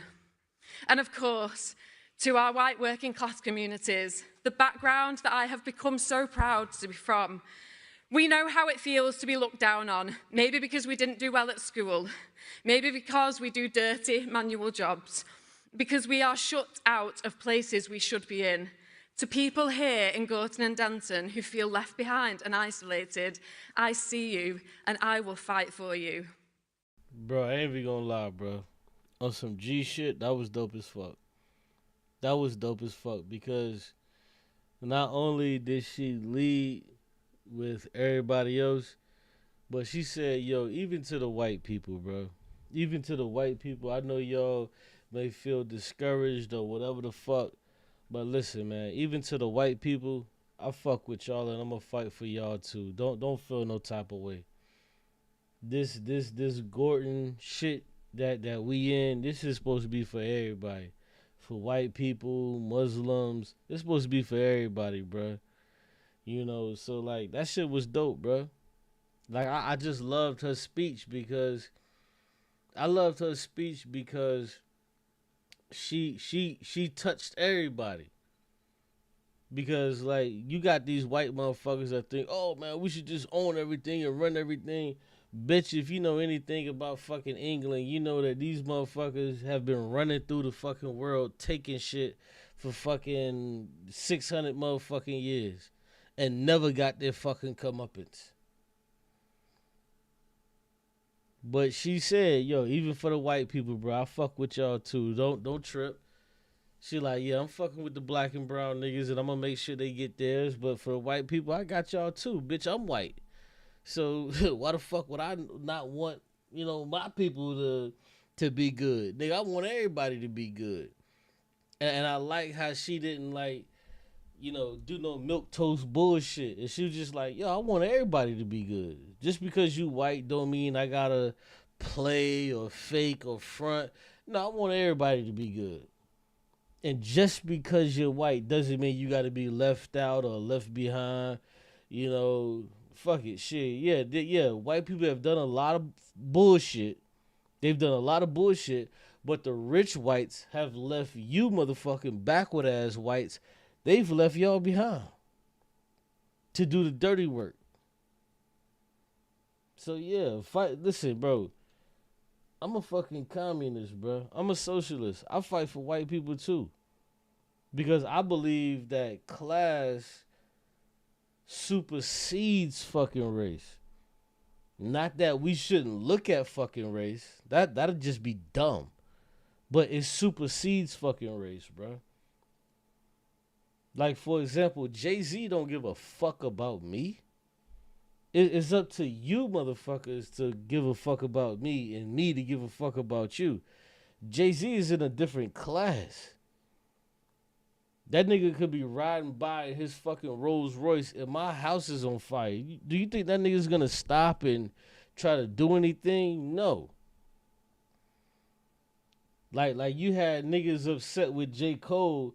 Niggas is like, oh, J. Cole is trying to cosplay as a broke nigga. He's pulling up in a Honda Civic. Yeah. Bitch, Cole, what the fuck is you doing pulling up in a Honda Civic? Nigga, if you want to have a Honda Civic and if you want to drive that shit around a circle in your mansion, nigga, go do that. But don't come over here to poor niggas and be pulling up in a Honda Civic like, oh, I'm just like one of you niggas. No, the fuck you not like one of us, bruh. No, you're not like one of us. You're not finna give up all of your bread. Nobody's asking you to do that. But you're not giving up all of your bread. So, like, stop trying to cosplay and be like, yo, I'm still poor broke like you. I'm just a nigga from the hood. No, the fuck you're not for real, bro. You're just not one of us anymore. And that's okay. It's okay just to let that shit go. Stop trying to, like, hold on to that shit. Like, I remember this was, like, maybe about 15 years ago. I remember I heard that nigga Andre Benjamin from Outkast. I remember that nigga said, he was like, bruh, like, there's only so much shit that you can rap about coming from the hood. And then when you're no longer living there, like, it's hard to connect with niggas because you're not, like, the shit done fucking evolved. Like, the hood done evolved and you're not from that shit no more. So, like, you can't be acting like you from there because you're not there. Like, this nigga was in Atlanta in, like, 95, 96. Nigga, you niggas got rich in, like, 99. And how the fuck can you talk about what niggas is going through in 2026 when you niggas been rich for damn near 30 years and you don't live there. That's like Jay-Z trying to make a rap album. Like, that's why the nigga Jay just said it real. He just kept it a buck. He was like, man, you want my old shit? Go buy my old album. I'm not finna rap about this old shit that niggas want me to rap about. I at least respect him for that. Because he can't talk about what's going on in the hood. That nigga can't go there. And it's not that he can't go there because he not official or nothing. It's just that the nigga just makes so much money, it would be stupid to go back to the hood. It'll just be dumb.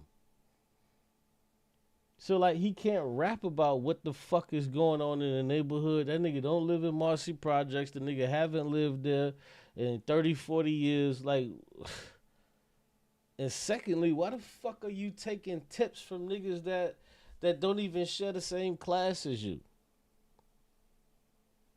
Like, that's dumb.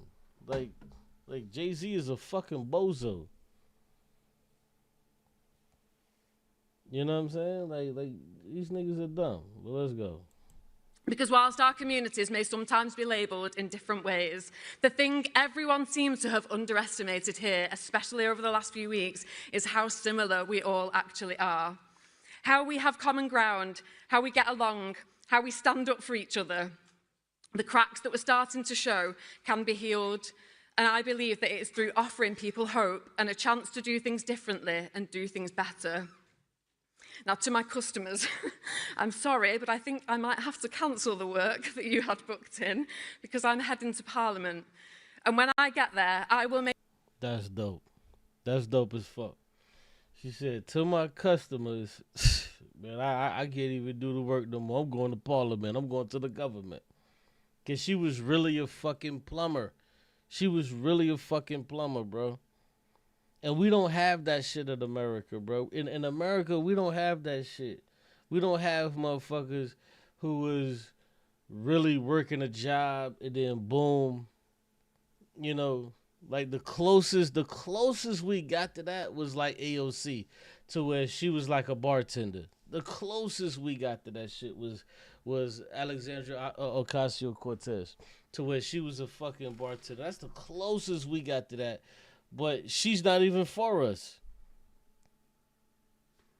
She's not even for us. Matter of fact, where's this shit? Listen. He led with that charge, and people said that we were too radical. People said that it endangered the electoral prospects of the Democratic Party. People said that it brought us backwards. And now today, it is the centrist position of people with a moral conscience. Wow. Get the fuck out of here. Now that's the centrist position?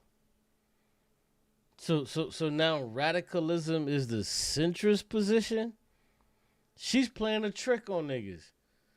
When the fuck did radicalism become the centrist position? When the fuck did that become the centrist position? In this country. That is what leadership actually means. That's bullshit. If that's what leadership actually means, why don't we see the radicalism coming from you? Since you're now a centrist and radicalism is centrism, where the fuck is the radicalism coming from you, AOC? We don't see the shit. And it's not up to any one of us as an individual. It's about how we lead collectively. And No, fuck no. See, she's trying to make an exit for the back door. It's not how we lead, it's about how all of us bullshit. That's bullshit. That's not how this shit work. What we do is we do our civic duty and we vote you in to speak for us. We're the fucking constituency. You supposed to speak for us. It's not no all we, but no. It's you. We vote you in and you speak for us. Don't give me this bullshit about, oh, it's supposed to be this all we shit. No, that's not how it works. How it works is everybody get together and we choose somebody from our district that we want to speak for us. And if it's you, you speak for us. It ain't no all we shit and we supposed to. No, I ain't got to do a motherfucking thing. I've done my job by voting for you. And I'm telling you, if 90% of the people are telling you this is what we want, this is what we don't want, this is what we want to do, that's what the fuck you do, or that's what the fuck you don't do. It ain't none of this all we and we can come together. No, it ain't no fucking coming together bullshit. That's made up. The decisions we make together. No, we don't make decisions together. That's not what the fuck we do. She's playing. She's playing. We don't all just make decisions together. That's not what the fuck we do. No, bitch. What we do is we come together and vote for who the fuck we want to be our mouthpiece. And what you do is when you take your motherfucking ass to fucking Washington, D.C., you speak for our fucking district. That's what the fuck you supposed to do. All of this other stupid shit about being together. Because if that was the motherfucking case, why the fuck don't we got goddamn Medicare for all? Why don't we got universal health care? Why don't we have that shit? Fuck out of here. You not finna... She basically trying to hit you with the lean on your own understanding bullshit. Bullshit. Nobody ain't buying that garbage. Let's listen one more time. We led with that charge, and people said that we were too radical. People said that it endangered the... Nobody ever told you that you was too fucking radical. Nobody ever told AOC that she was too fucking radical. Nobody ever told this woman that she was too fucking radical. People told AOC that she didn't go far enough. Her constituents told her that she didn't go far enough. That's what the fuck motherfucker said. The electoral prospects of the Democratic Party. She sat there, she sat there and motherfucking cried and talk about how, oh man, motherfucking kids in Gaza is getting blown to fucking bits. Just like that motherfucking stupid ass Jasmine Crockett. Same motherfuckers, and they still vote for Israel to get these motherfucking bombs to kill fucking Gazans. Don't sit here and tell me no bullshit about we come together. No, it ain't no fucking coming together. Us as your fucking constituents, well, I don't live in New York, but her actual constituents are saying this shit, and she still... These Democrats get in the office and vote on whatever the fuck they want to vote on to progress their career. They don't give a fuck about what their constituents think. They don't give a fuck about what you think. Why the fuck would they care about what you think when they're trying to progress their career? You think these motherfuckers actually want to go get a fucking job at Wendy's? No. People said that it brought us backwards. It did. And now today it is the centrist position. No, bullshit. Yeah, this woman is, bro. See, listen, AOC is one of these type of women, bro. She's bought and paid for, but she's like a Jasmine Crockett. She's like a Jasmine Crockett. These motherfuckers are not bought and paid for. They just do it for the love of the game. They just say, fuck it. I'm going to do it for the love of the game. Oh, such and such can't buy me. Such and such can't buy me. But I'm going to do their fucking bidding even though they can't buy me. I'm just going to do what the fuck they want me to do. Even though they can't buy me, I'm just going to fucking do it just for the love of the game. And this is exactly what all of these motherfuckers do that's not paid by the fucking Israel lobby. All of these motherfuckers. Why is she not screaming to the high fucking heavens saying, man, fuck this goddamn war? Where the fuck are all of these Democrats talking about this is an illegal war? Why the fuck are they not screaming at the top of their goddamn lungs? Where are these people? What are they doing? Not a fucking thing. Because they don't care about your constituency. They're going to do what the fuck they want to do that's going to advance their career. That's what they doing. Of people with a moral conscience in this country. That is what leadership actually means. And you do not look like a leader. Don't look like a leader at fucking all. At all. Look at this shit. You got all of these motherfucking bombs raining the fuck down, but she's telling you about leadership. At the same time, she's voting for Israel to have all of these motherfucking bombs that's raining down, murdering and fucking killing people. So she's telling you this bullshit. Meanwhile, she doesn't take money from the Israel lobby, but she's voting for Israel to have all of this motherfucking money so they can buy bombs and all of this other shit to kill motherfucking niggas. Fuck you. Fuck you, bitch.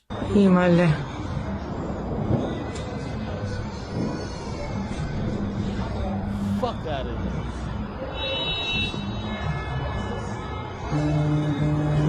Look at this shit. All of these motherfucking bombs coming from the goddamn sky. She voted for this shit. She voted for all of this shit for this to fucking be happening.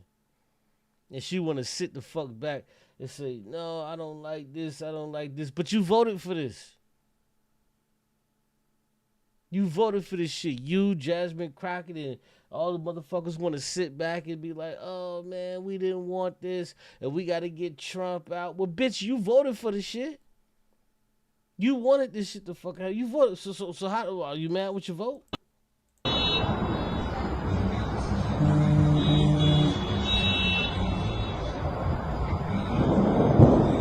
Look at this shit coming down from the goddamn sky.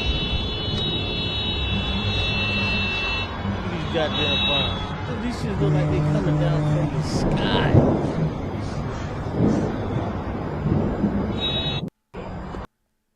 That shit look crazy. Check this out. But speaking of Jasmine Crockett, that's funny. Check this out. There was something that you said. You said that the relationship between the United States and Israel has existed long before you were born, I was born, and will exist long after. Yeah. But why does that have to be the case? Yeah. You know? Great question. Why does that have to be the case, Mrs. Crockett? Why does that have to be the case? Why is that? It's a valid. It's valid, but I also want to frame it like people like you and myself. Mm-hmm. The United States is at a relationship with a lot of things: racism, sexism, homophobia, and we fight against those things every day. Fight to cut those ties every day. So why does it feel like this relationship with Israel has to prevail? I'll tell you this: that right now, because this at least has been publicly stated, right now we have allies that are not sharing information with us because. Wow.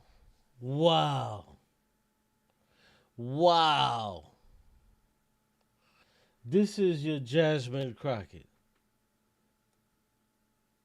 Is this your fucking queen? Her? Is this your fucking queen?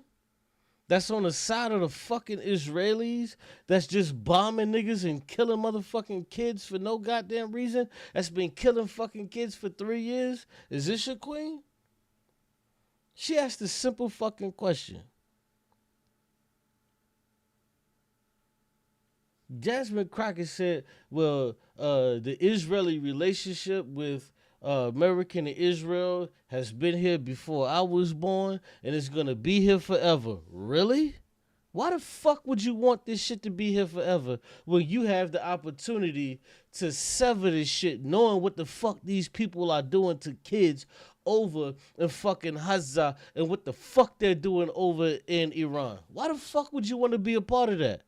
I would never tie my name to no shit to where these motherfuckers are committing a goddamn genocide and killing fucking kids every fucking day. These motherfuckers can't even send their fucking kids to school because these motherfuckers done blew up the goddamn school and killed all the fucking kids in the fucking school that went. And now she's gonna try to justify the shit? There is no justification of this shit. Because they don't trust us to be able to hold on to that information in a safe way. Obviously, we've seen what's happened with Signalgate, that kind of stuff. But I will tell you that Intel has always been. She's not answering the question, by the way. She's not answering the question. So let me rewind it just so you can hear the question again. And see, this is what kills me when black people defend this fucking woman, bruh. Like, black people are trying to defend this woman and get on you and get mad at you for not defending her when she's a fucking Israeli shield. And she doesn't even get paid by these motherfuckers. She just do it for the love of the game. Why the fuck is niggas defending this woman? This shit is fucking disgusting. But there was something that you said. You said that the relationship between the United States and Israel has existed long before you were born. The relationship between the United States and America has existed way before she was born, I was born, and everybody was born. I was born and will exist long after. And will exist long Well, why after. does that have to be the case? Why the fuck does that have to be the case? Why does that have to be the case? She's not gonna answer that question, y'all. Yeah. You know? It's a valid. It's valid, but I also want to frame it like people like you and myself. The United States has had a relationship with a lot of things: racism, sexism, homophobia, and we fight against those things every day. Fight to cut those ties every day. So why does it feel like this relationship with Israel has to prevail? I'll tell you this: that Here's the question, in case you missed it. Why the fuck does this relationship between America and Israel has to persist? Why does it need to persist when we've seen all of these other relationships that's soured or that needs to be soured, especially when we're talking about racism, sexism, and things of that nature? We've saw those relationships sour. Why the fuck should this relationship continually go on knowing that these motherfuckers are doing what they're doing in the Middle East to other fucking people? Why the fuck should this relationship persist? And let's watch her not answer the question. right now, because this at least has been publicly stated, right now we have allies that are not sharing information with us because they don't trust us. So we have allies that are not sharing information with us. That's her fucking response. It wasn't an answer, but that's her response. Well, we have allies that are not sharing information. So if we have allies that are not sharing information, should we continue to consider them allies? What the fuck do we consider them allies if they don't want to share information with us? Yo, this lady, bro, if you in Texas, do not fucking vote for this lady, bro. This lady is a fucking Israel dick sucker. Like, you be a fucking fool to vote for this goddamn lady, bro. You be a fucking fool to vote for this goddamn lady, bro. This lady's, bro, I've been listening to this woman. She's not going to tell you about her policies, none of this shit. She don't give a fuck about none of that shit. She put these policies on the internet, on her page, but she doesn't stand on none of these fucking policies. If Israel says do this, she just fucking does it. It's just so fucking disgusting. To be able to hold on to that information in a safe way. Obviously, we've seen what's happened with Signalgate, that kind of stuff. But I will tell you that Intel has always been... When are you going to answer the fucking question? Why do we have to continuously be a fucking ally with these fucking people, knowing good and fucking well that their values don't stand with ours? That's the question. Why can't you answer that? Very important to the United States. And so that's... Okay. Well, let's move on to something. So in other words, she didn't answer the question because it's very important to the United States. And so that's it.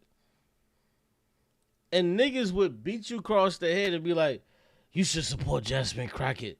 She's running for Senate. You should support her. What? For what?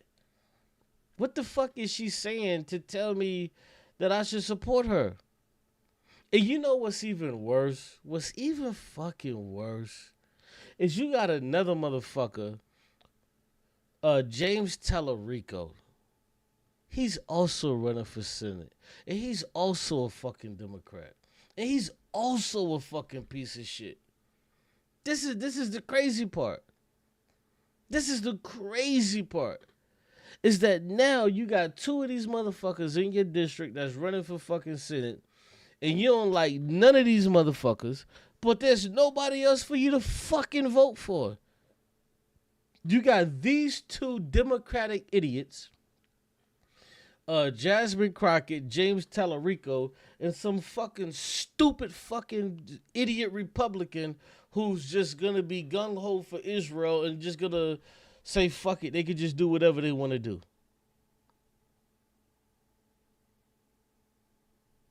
Like this is what United States politics has become.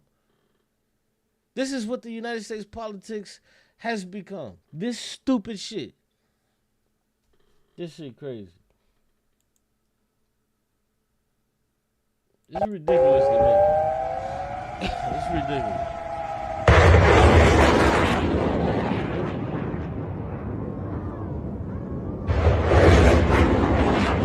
They let them motherfuckers off, man. That's crazy. And you see how them shits went off? And one went off first, the second went off, and then they went in tandem next to each other. That's crazy. Israel better wake the fuck up, man. They finna be getting bombed, dog. It's morning over there now. But no, it's afternoon over there now.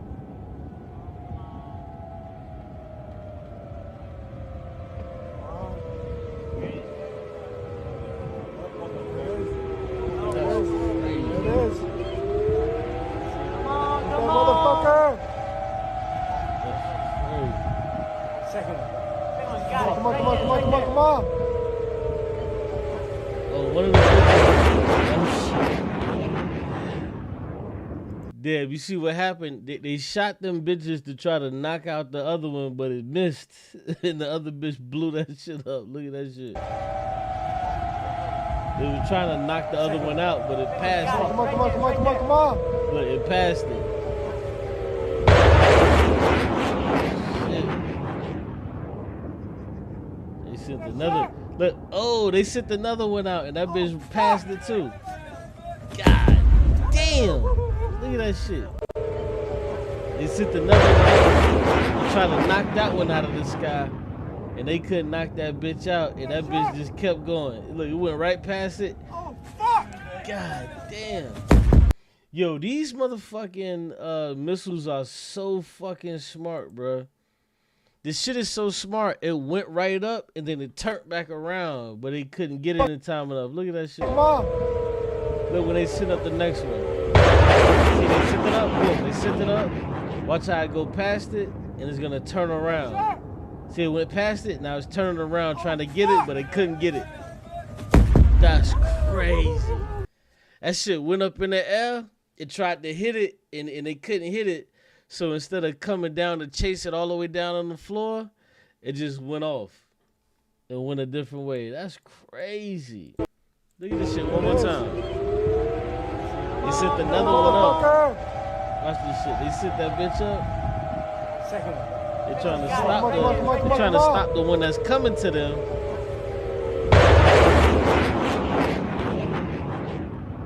That's the anti-missile defense system. Oof, it went right past it. Oh, fuck! Damn. That's crazy. That's some wild ass shit, bro. Yeah! That's some wild ass shit. God damn. Damn. Why? Man, if I wake up in the morning and I see some shit like this, man, this nigga look like he on like the 50th floor. I don't know what the fuck I would do, bro. Boom. Why? That shit blowing up, bro. Why? Man, my building could be next. Shit.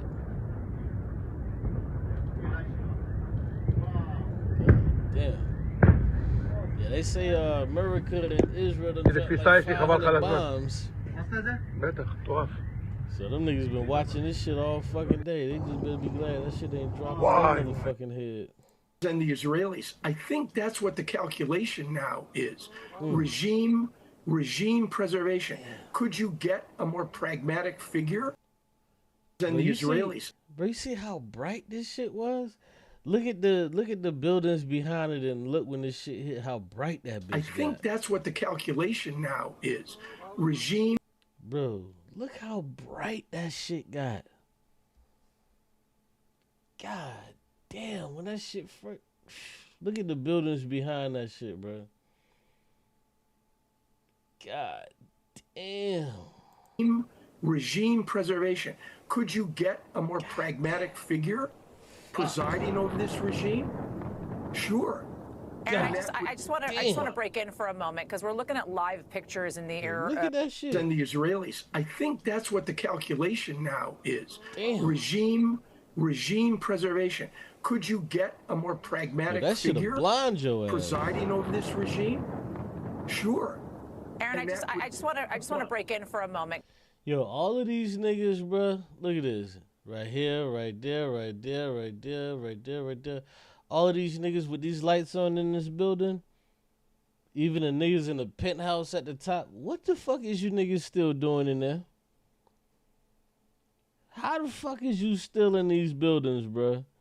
There's no fucking way, bro. I would be in any fucking building. Nigga, I'm getting out of that shit, dog. I'm getting out of there, bro. There's no way I'm in my crib. Like, these niggas is watching on the fucking Iranian news, watching bombs drop on the fucking building next to them. Like, they're watching this shit and don't think that they're fucking next. Like, that's crazy. These niggas is in these fucking high. Bro, these niggas gotta be at least on, like, at least the 40th floor. Gotta be that fucking high. There's no way I'm sitting in these buildings, like, trying to chill. Niggas can send a fucking cruise missile or some kind of fucking drone. There's no way I'm sitting in any of these fucking buildings, bro. I'm out, my nigga. I'm out of there.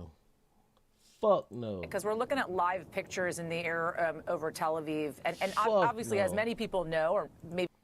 Damn. Let me see. Oh, no.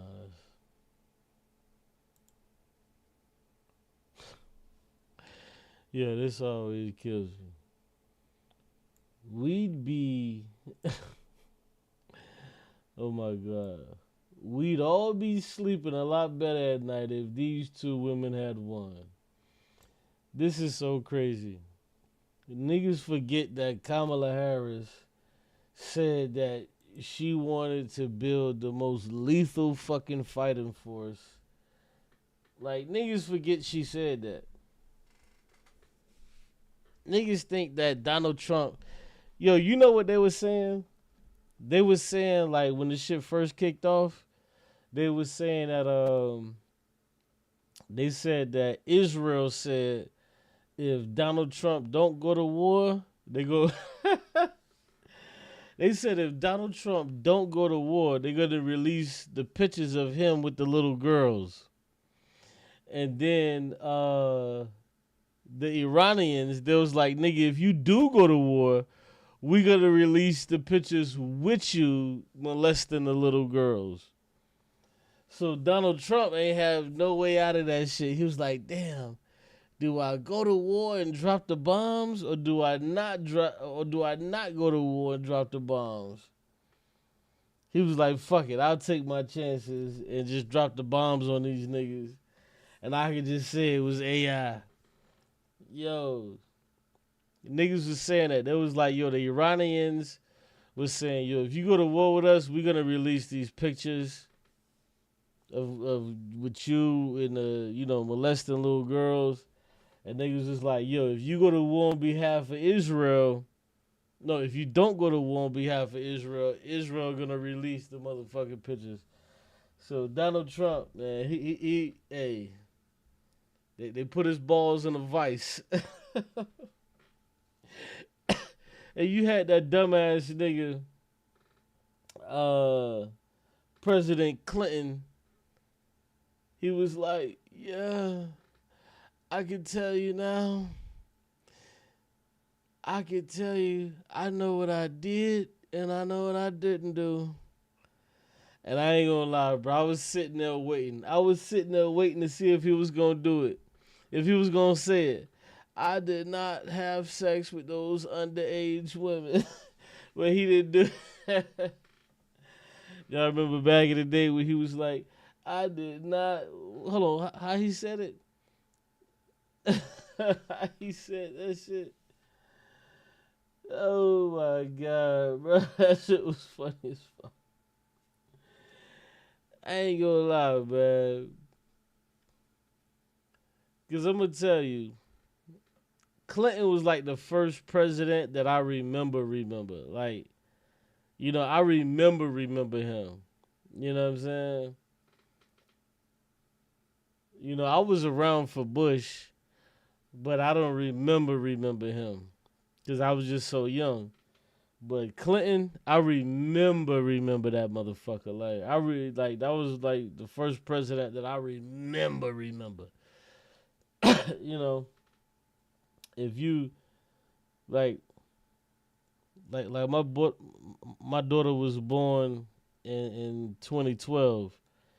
She don't remember fucking Barack Obama, but she remember fucking Trump. You know what I'm saying? And she don't even really know a lot about Trump. But like, you know how it is. You just remember a motherfucker and you just like, yeah, I remember this motherfucker when I was a kid. That's how I felt about Clinton. But I remember like Bush. I just remember the nigga, but I don't remember like a lot of details. But that nigga Clinton, I remember all of that shit. I remember that nigga playing the saxophone.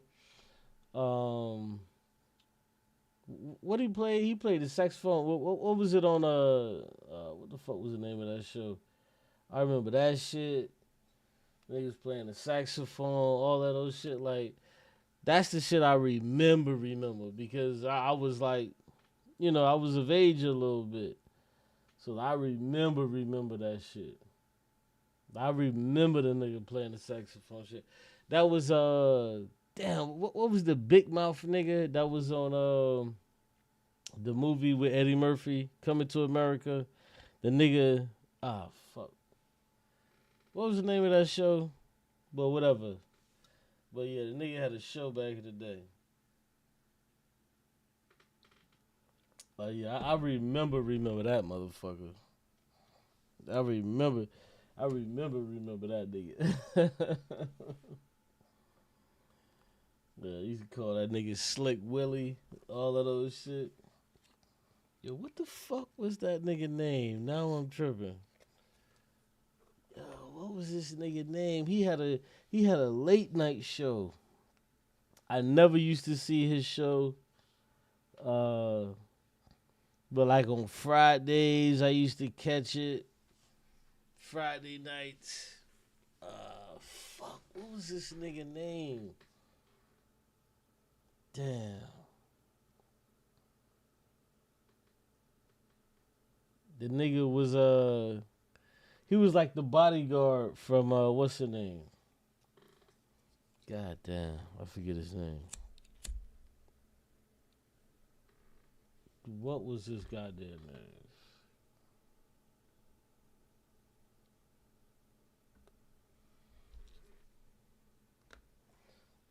But yeah, that used to be a good show though. He had a good show. That shit was on for a couple seasons, like maybe 2. I think only had like maybe 2 seasons of that show. I remember that shit. What the fuck was this? But I'm sorry, but I'm tripping. What the fuck was his name? Because remember Eddie Murphy played like 4 or 5 characters, and he played like the girls in the club. Oh shit. But whatever though. Yeah, that shit was funny though. Yeah, that shit was funny. Yeah, I think let me go back.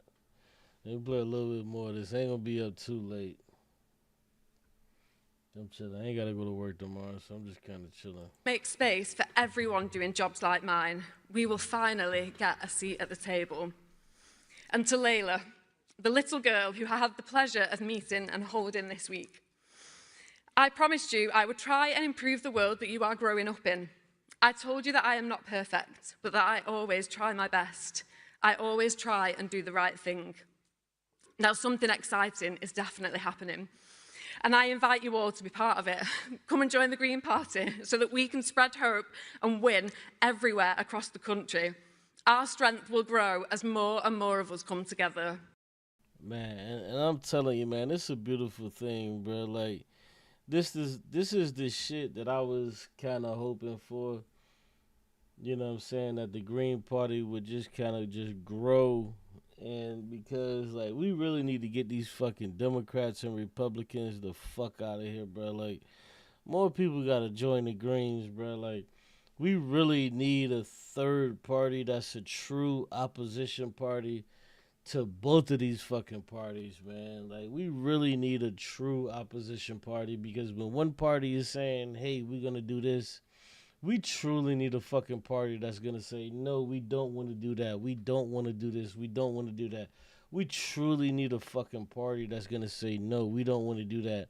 And that's not going to toe the party line and say, well, this is what the Democrats want to do, so this is what we're all going to do. Like, fuck that, bro.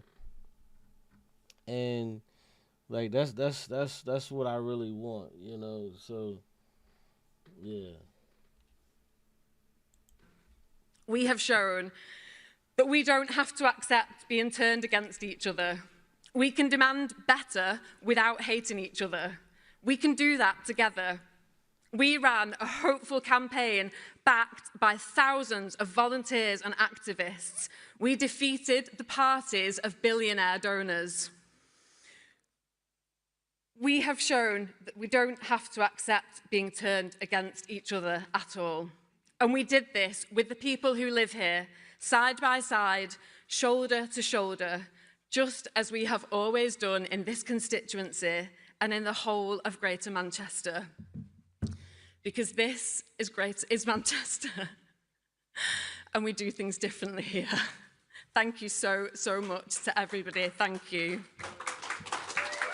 She's cooking, man. Shouts out, she's cooking.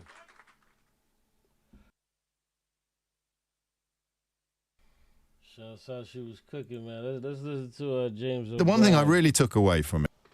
Let's listen to James O'Brien, man. You know, I'm not big on the UK politics.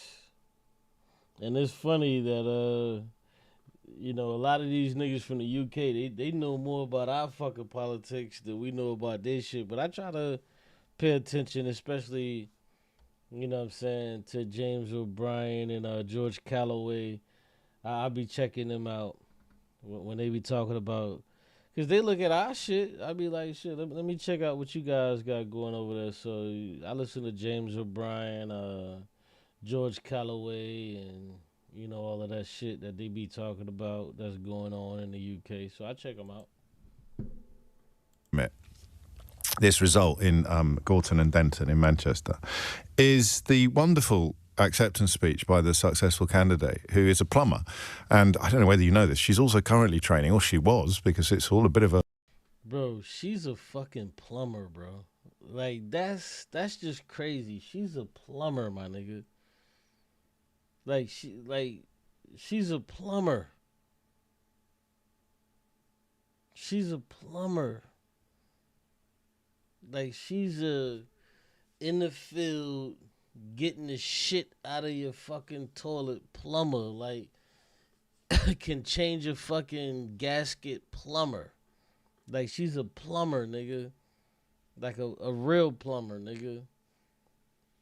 And that's crazy as fuck that she just ran for this shit. She was tired of what the fuck was going on.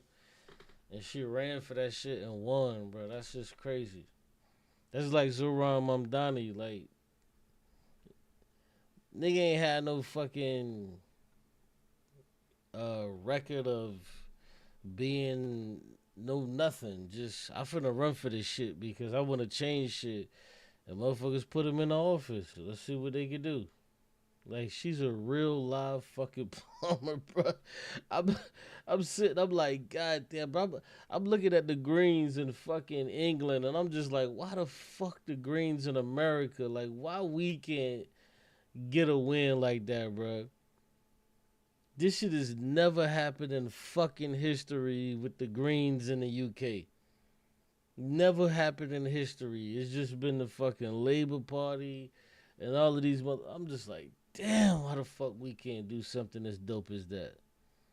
Like, do something as dope as what the fuck she did.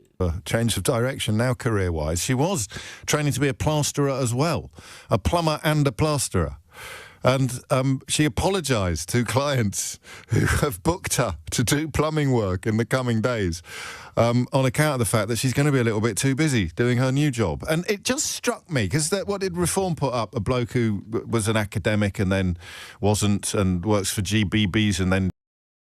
Yeah, that shit struck me too. I'm like, when she said that, she was like, sorry to the people that I won't be able to come, that I, book appointments for you, but I got other shit I gotta do. That struck me too. So does he? I don't even know.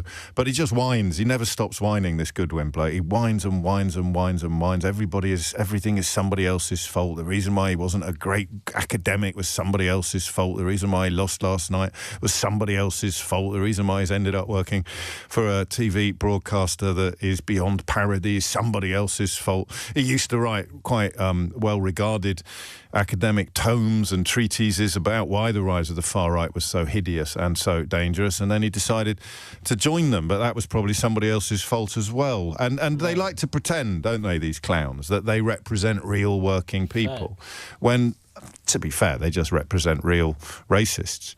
But there are rather more of them than perhaps some people realised. And what this woman did, this Green Party successful, the successful Green Party candidate, Hannah Spencer, was just play that card so perfectly and so authentically. Oh, crikey, if I'm supposed to be coming around to...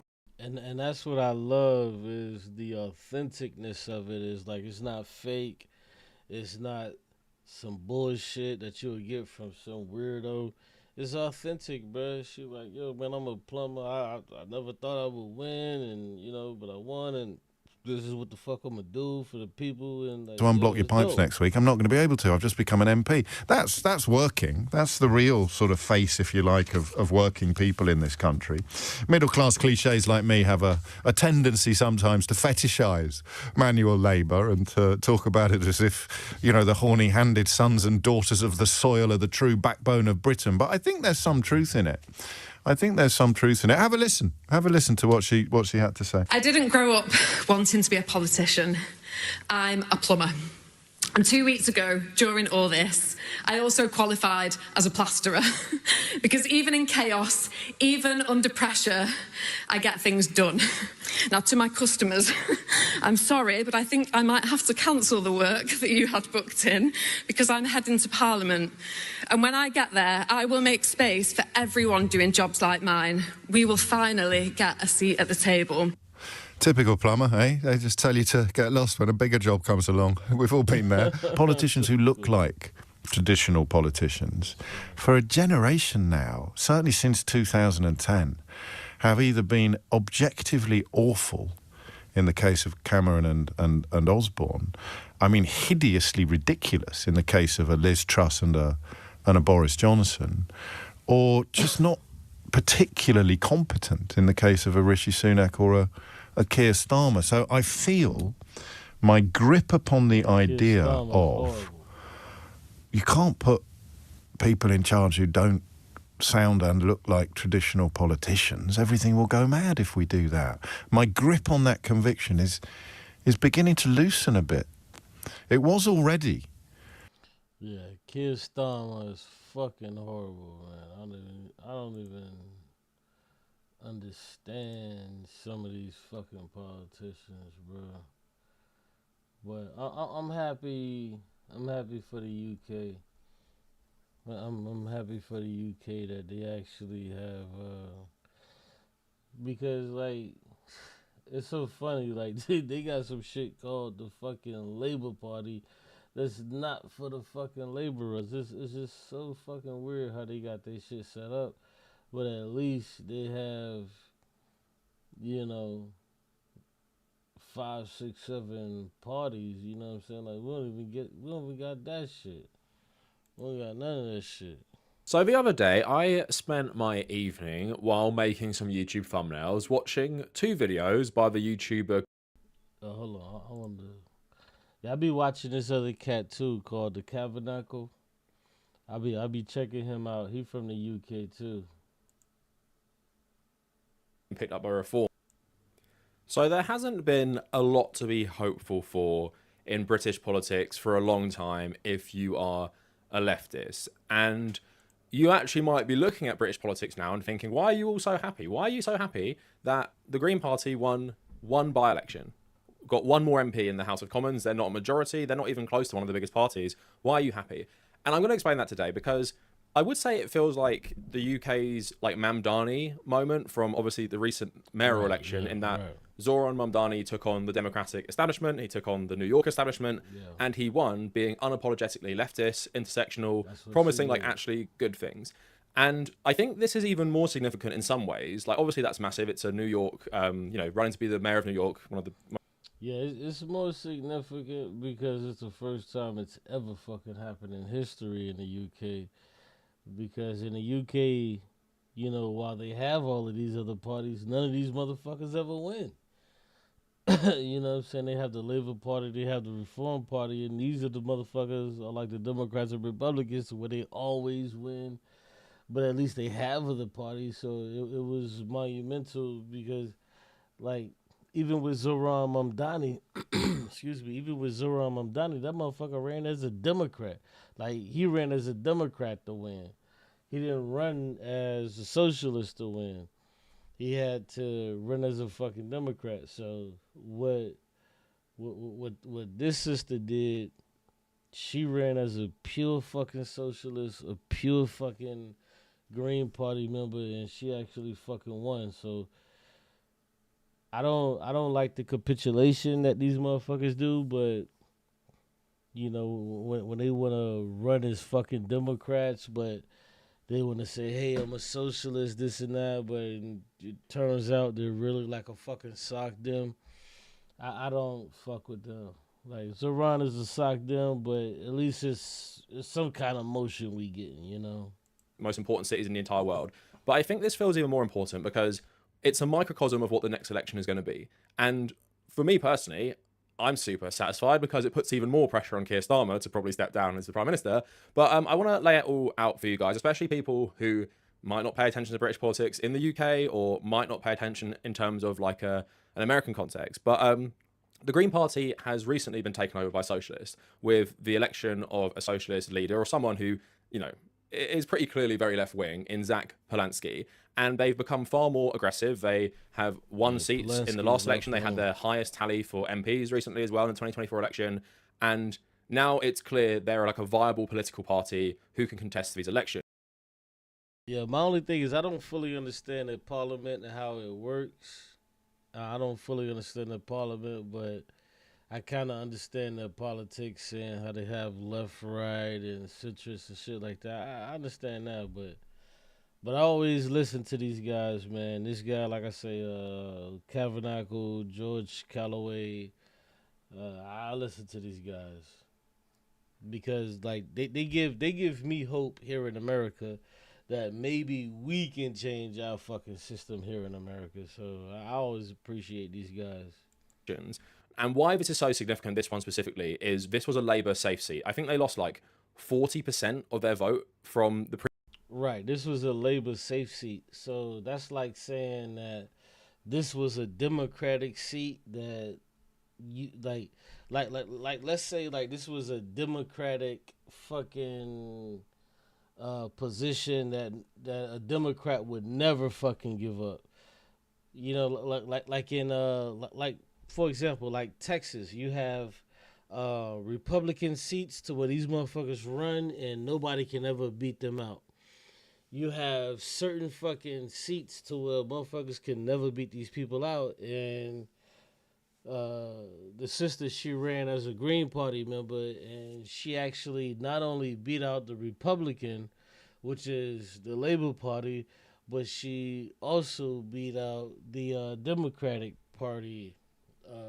They don't call it Democrat, but she beat out both of those. So that tells you that people in that sector, they want something different. Like they said, fuck the Labour Party, fuck all of these other parties. We want to do something different. So previous election. So I want to break this down, like the numbers for you quick. And excuse me, doing this all in one take. If you hear construction noise and all that other shit, I'm sorry about that. So Evolve Politics writing, the Green Party have won the Gorton and Denton by-election. Keir Starmer's Labour were pummeled into a third place, losing their massive 50% majority from 2024. So the Greens got 14,900 votes. Reform UK got 10,500 votes. And the Labour Party got 9,364 votes. So that's an absolute disaster for the Labour Party. Yeah, where I come from, that's a goddamn mandate. If she got 14,000 and the Labour Party only got 10,000, that's a fucking mandate where I come from.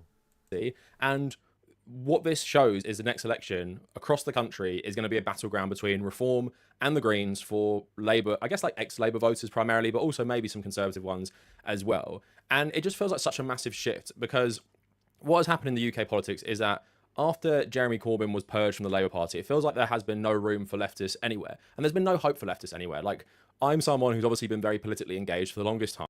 Yeah, that's like here in America, how us leftists feel in America, because us leftists in America, like, they'll give you Kamala Harris and they'll be like, oh, she's a leftist. Like, you know, she's left wing. And, you know, you'll hear Donald Trump say, oh, she's a part of the left. But when you look at her politics, none of her politics are actually left. Like, none of her fucking politics are actually left. So she's not a fucking leftist. So now what he's saying is like, shit, you kind of stuck. Like, what the fuck do you do? So this is why so many people, they'll vote for the fucking Labour Party instead of the Conservative Party and all of this other shit, because they find themselves just like how we find ourselves. Because if you're an actual leftist, you look at it, you say, damn, well, I don't want the fucking Republicans to get in, so what the fuck do I do? Well, shit, I have to vote fucking Democrat. But these motherfuckers suck too. They don't have my interests at heart, you know. So yeah, that's what it is. And after Jeremy, like 2019 felt like such a massive moment. I remember working my office job. My friend who sat across from me, he was a socialist as well. I remember coming in the next day after the election, and it just felt like all hope was lost. Like, what has this country done, given the Tories like this massive majority when they've just been so terrible for the longest time? Like, how are we going to have another 5 years of this? And it felt like the death of leftism. It felt like, you know, this brief break. Yeah, and we felt the same fucking way when Donald Trump got in, and we felt that way when Kamala Harris was running, and we was like, oh my God, Kamala Harris is running. We can't vote for this fucking woman. She fucking sucks. This shit's gonna be trash. Donald Trump is gonna fucking win. We know this shit is gonna fucking suck, but there's no reason for me to vote for Kamala Harris. And I said, you know what? We have to make a shift, and we have to start pumping up the Green Party. And I say, you know what? Fuck it. You know, I gotta get off of this fucking bullshit, man. I just gotta fuck with the Green Party. I gotta go out. I gotta canvass. I gotta fuck with Jill Stein or whoever the fuck is gonna be the nominee. It just so happen to be Dr. Jill Stein. Like, nah, man, fuck this shit, bro. Like, this duopoly shit gotta fucking go. So I feel him on that. I definitely feel him. from Thatcherism in both political parties that Jeremy Corbyn embodied was dead for good. And what made it even worse is that his own party conspired against him to make him lose that election and then get rid of him. So then we saw the rise of Keir Starmer, who promised to be someone who would be more practical. He would take the good of the Corbyn years, like the political policies. Yeah, Keir Starmer is a fucking... He was horrible. He's supposed to be from the goddamn Labour Party, but he turned out to be a fucking monster, he's like a 0.5% of fucking Donald Trump without all of the fucking shit that he wants to take over. But Keir Starmer's fucking horrible, man. Keir Starmer doesn't give a fuck. He's just... Keir Starmer is a fucking neoliberal. Like, that's who the fuck he is. But there'd be no anti-Semitism crisis. What actually happened is he weaponized anti-Semitism to actually purge all leftists from the Labour Party. And then he firmly, as you've probably seen, he's firmly turned it into a hard right political party. And in 2024, they won a big majority. But it was misleading. They won a lot of seats. They didn't win as many votes. Like, Jeremy Corbyn's Labour Party won more votes than Keir Starmer's Labour Party when he got this massive majority. But the media and all his mates in the press kept going on about how he has a mandate. It's such a big majority. But it really hid the truth. No, he got half the votes in 2024 in his own seat than he did in 2019 when he was part of Corbyn's Labour Party. Because people hated him for Gaza. They hated him for purging all the leftists. And what we see here in America, we see the same shit. The same shit that Keir Starmer is doing in the UK, we see the same shit that's happening with Donald Trump. When Donald Trump puts his name on anything and he try to promote anybody, it goes the other way. And niggas is like, hell no, we're not fucking with that shit. And people, even MAGA, MAGA has been MAGA has been shrunk to like just so small to it. Like there's really nobody in MAGA anymore. So when you got this piece of shit, Keir Starmer, that's doing the same shit that Trump is doing, but not to that effect because England can't do what the fuck America can do. But he's really like taking a shit on like the workers and everybody in the UK. Like niggas ain't fucking with him. But in the UK, they actually have different fucking parties that you can actually fuck with. So it's crazy. I just like their system better so much. And he famously said to the leftists, if you don't like it, leave. If you don't like the direction I'm taking the party, and they leave. fucking left. So they left. They went to your party, they went to the Green Party, and now look what's happening. Someone, somewhere, that won a massive majority in 2024, the party's now coming third. Two, not, I wouldn't say new parties, Reform is new, Greens aren't new, but two parties that have only recently emerged as contenders. So it just seems to have backfired so nicely, and I'm just really happy that there is some hope for the left now. And also, the way they fought this election, they targeted the Greens way more than the Reform. They were way more afraid of the Greens winning than Reform, because if Reform win, they are already going in that direction, and they might feel like we have to do that even more. Yeah, it's so crazy because you had the fucking Reform Party that was running around talking about don't vote for the Greens because these motherfuckers are gonna put your kids on crack cocaine. Like, they was really out there saying that shit. Don't vote for the Greens because they're gonna put your kids on crack cocaine. Like, these motherfuckers was actually out there saying that shit, bro. I was like, wow. These motherfuckers is almost worse than America. But in America, these motherfuckers go to the courts so you can't get on the ballot. These motherfuckers could just spread lies about you. But in America, these motherfuckers can go to the courts so you won't even get on the ballot. I was like, damn, these motherfuckers can lie about you like that? But if the Greens win, they realise that, the people we take for granted, the people we fucking spit in the face of all the time, the leftists, who are like the heart and soul of the Labour Party historically, they're going to go somewhere else. And now they've got two options. They got your party and they have the Green Party. So it feels like a massive... And that's the fucked up part about it, because even when you look at the actual leftists, that was the core group of the fucking Democratic Party, but then these motherfuckers don't even want to fuck with the leftists anymore. They want to move to the right. For like, it's crazy, bro. This dude is just so on point. Like, he's so on point, because this same thing is happening in his fucking country that we're going through right now. Massive moment, because all my life, it's been, since I've been paying attention to politics, it's been Lib Dems, Tories, and the Labour Party, but a pretty much centre-right Labour Party. And now we have another viable party, which just feels like really good. And the reaction is funny from everyone. So the guy who ran from Reform, and this is what's going to happen now. The attacks against the Greens are going to ramp up even more. So Reform, Matt Goodwin, he said this after he lost. I'm very concerned about the direction of the country, and I think many people are going to be watching this by-election, and they're going to be feeling the same thing that I am, which is deep concern about where Britain is heading. I think the progressives were told how to vote, and I think what you saw was a coalition of Islamists and woke progressives that came together to dominate the constituency. Where have you heard this language before? It happened in New York as well. Right, it's all fake shit. They did the same shit with Mamdani. Oh, Mamdani is going to build up all of these leftists and all of these Muslims. They making up the same shit in fucking the UK. They're literally running the same fucking playbook. That's why you have the Democrats and Republicans here in America, and you have the Labour Party, and you have the fucking reformists in England. They do the same shit, bro.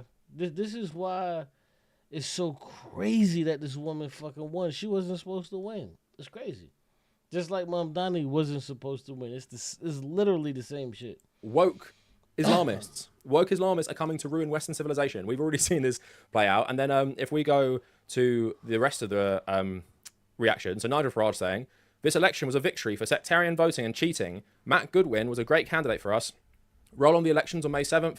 It will be goodbye Starmer and goodbye to the Tories. And then Labour said, this result is clearly disappointing. By-elections are normally difficult for the party of government, and this election was no different. We have had thousands of conversations over the last few weeks, and we know the majority of voters here did not want the politics of Farage and Reform. We will continue to deliver programmes for government that tackle the cost of living crisis that people are facing, create opportunities for young people and invest in our public services. The politics of anger and easy answers offered by the Greens and Reform won't deliver this. We will move forwards with a relentless focus on delivering renewal across Britain. So the Labour Party got really nasty in this campaign, and they basically went mask off far right. They were saying the Green Party, because of their evidence-based approach to treating addiction, like drug addiction, was based on decriminalising drugs. They said Zach Polansky and the Greens want to allow everyone once they turn 18 to go to the corner shop and buy like crack cocaine and stuff. That is, bro. They literally said that shit, bro. I swear to God, I saw this shit.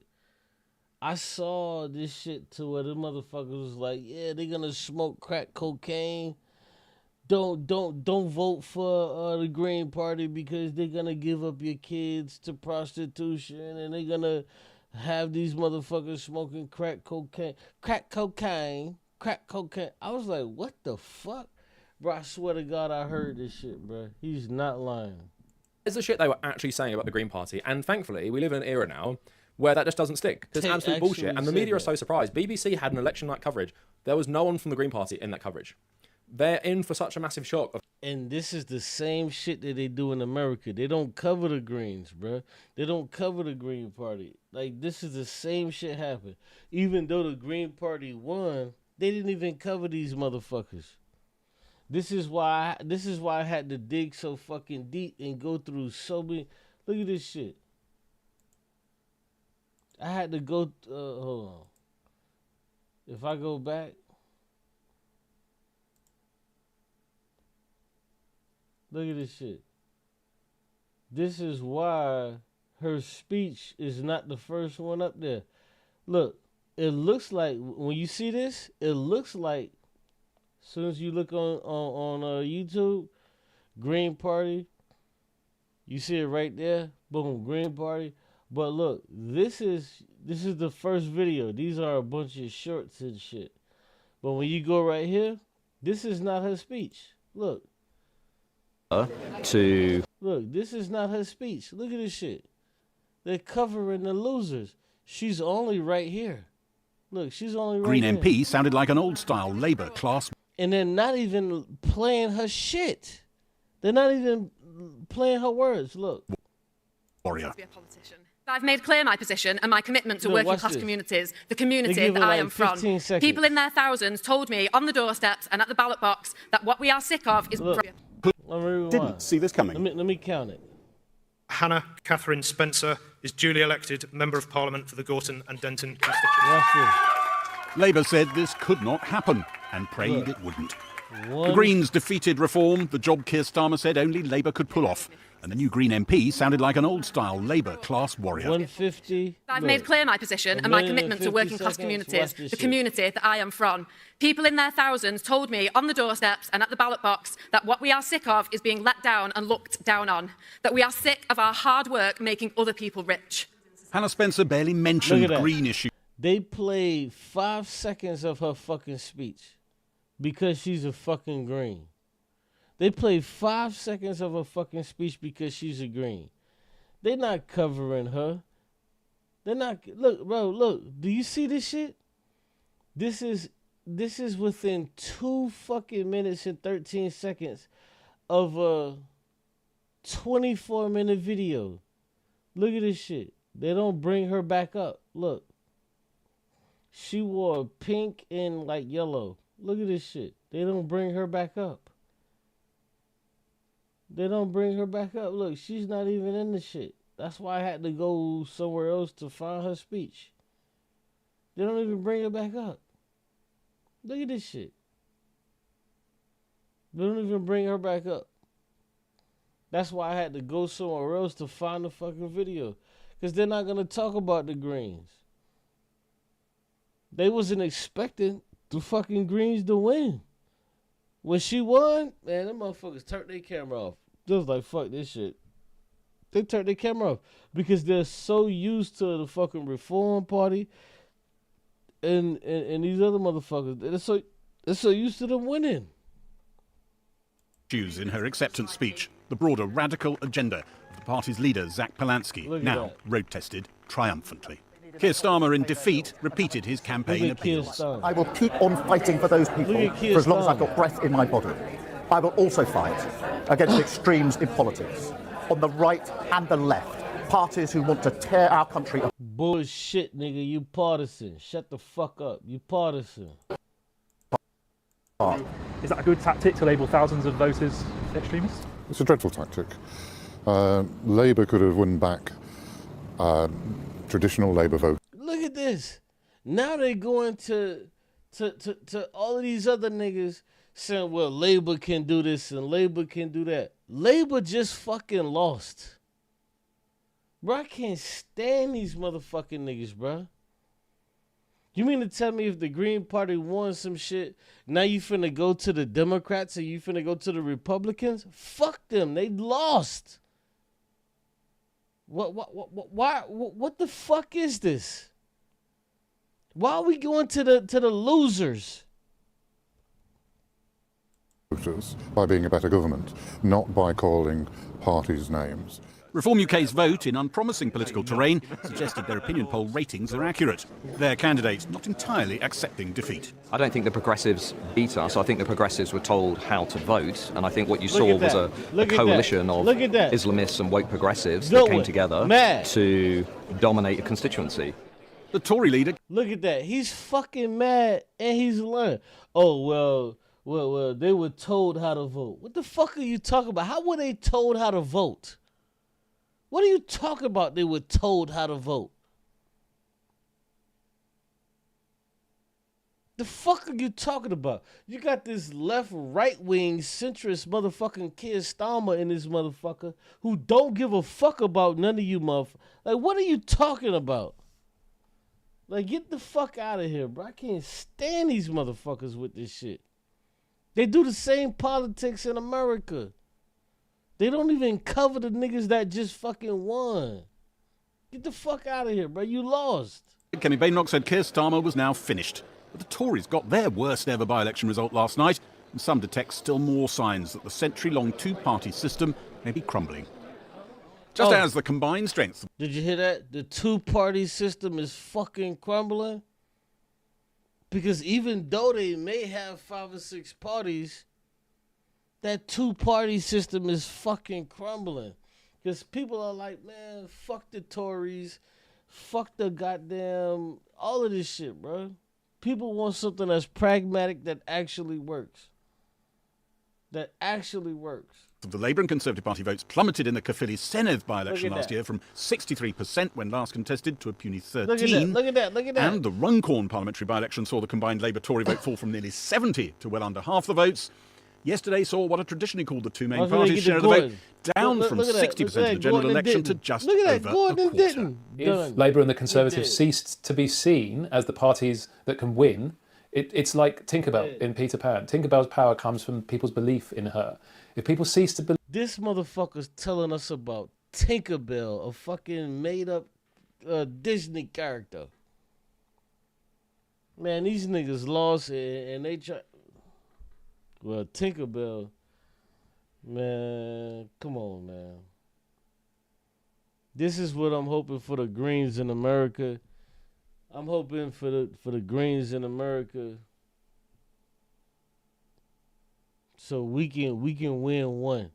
If we can win one, bro, one of these big fucking races, how the Greens won in the UK, bro, it's gonna change shit.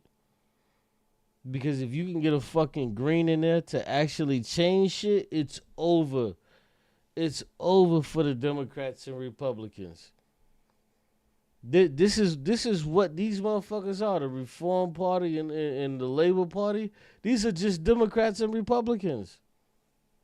This is why they don't want no fucking Green to win, because the Greens are actually going to go in this bitch and change something, and they don't want these motherfuckers to win because they know for a fact that the Green Party is going to change shit for people. They're going to change shit for people to where people actually get something. Man, look. Let me get the hell up out of here. It's been too late. I'm about to take my ass to sleep. It's 4 in the morning. I'm going to catch y'all tomorrow. It'll be day 2 of the war. You know, come with some new shit. Unfortunately, more people are going to die. Unfortunately, you know, you got Donald Trump with his bullshit, but yeah, we gonna kick it. But until then, man, I catch y'all tomorrow. You already know what it is, man. Shouts out to the Green Party. I'm so happy that the sister Hannah won. Man, I just wish we can get some of that love over here in America. With that being said, peace out, man. Have a good night. Peace. Peace, peace, peace.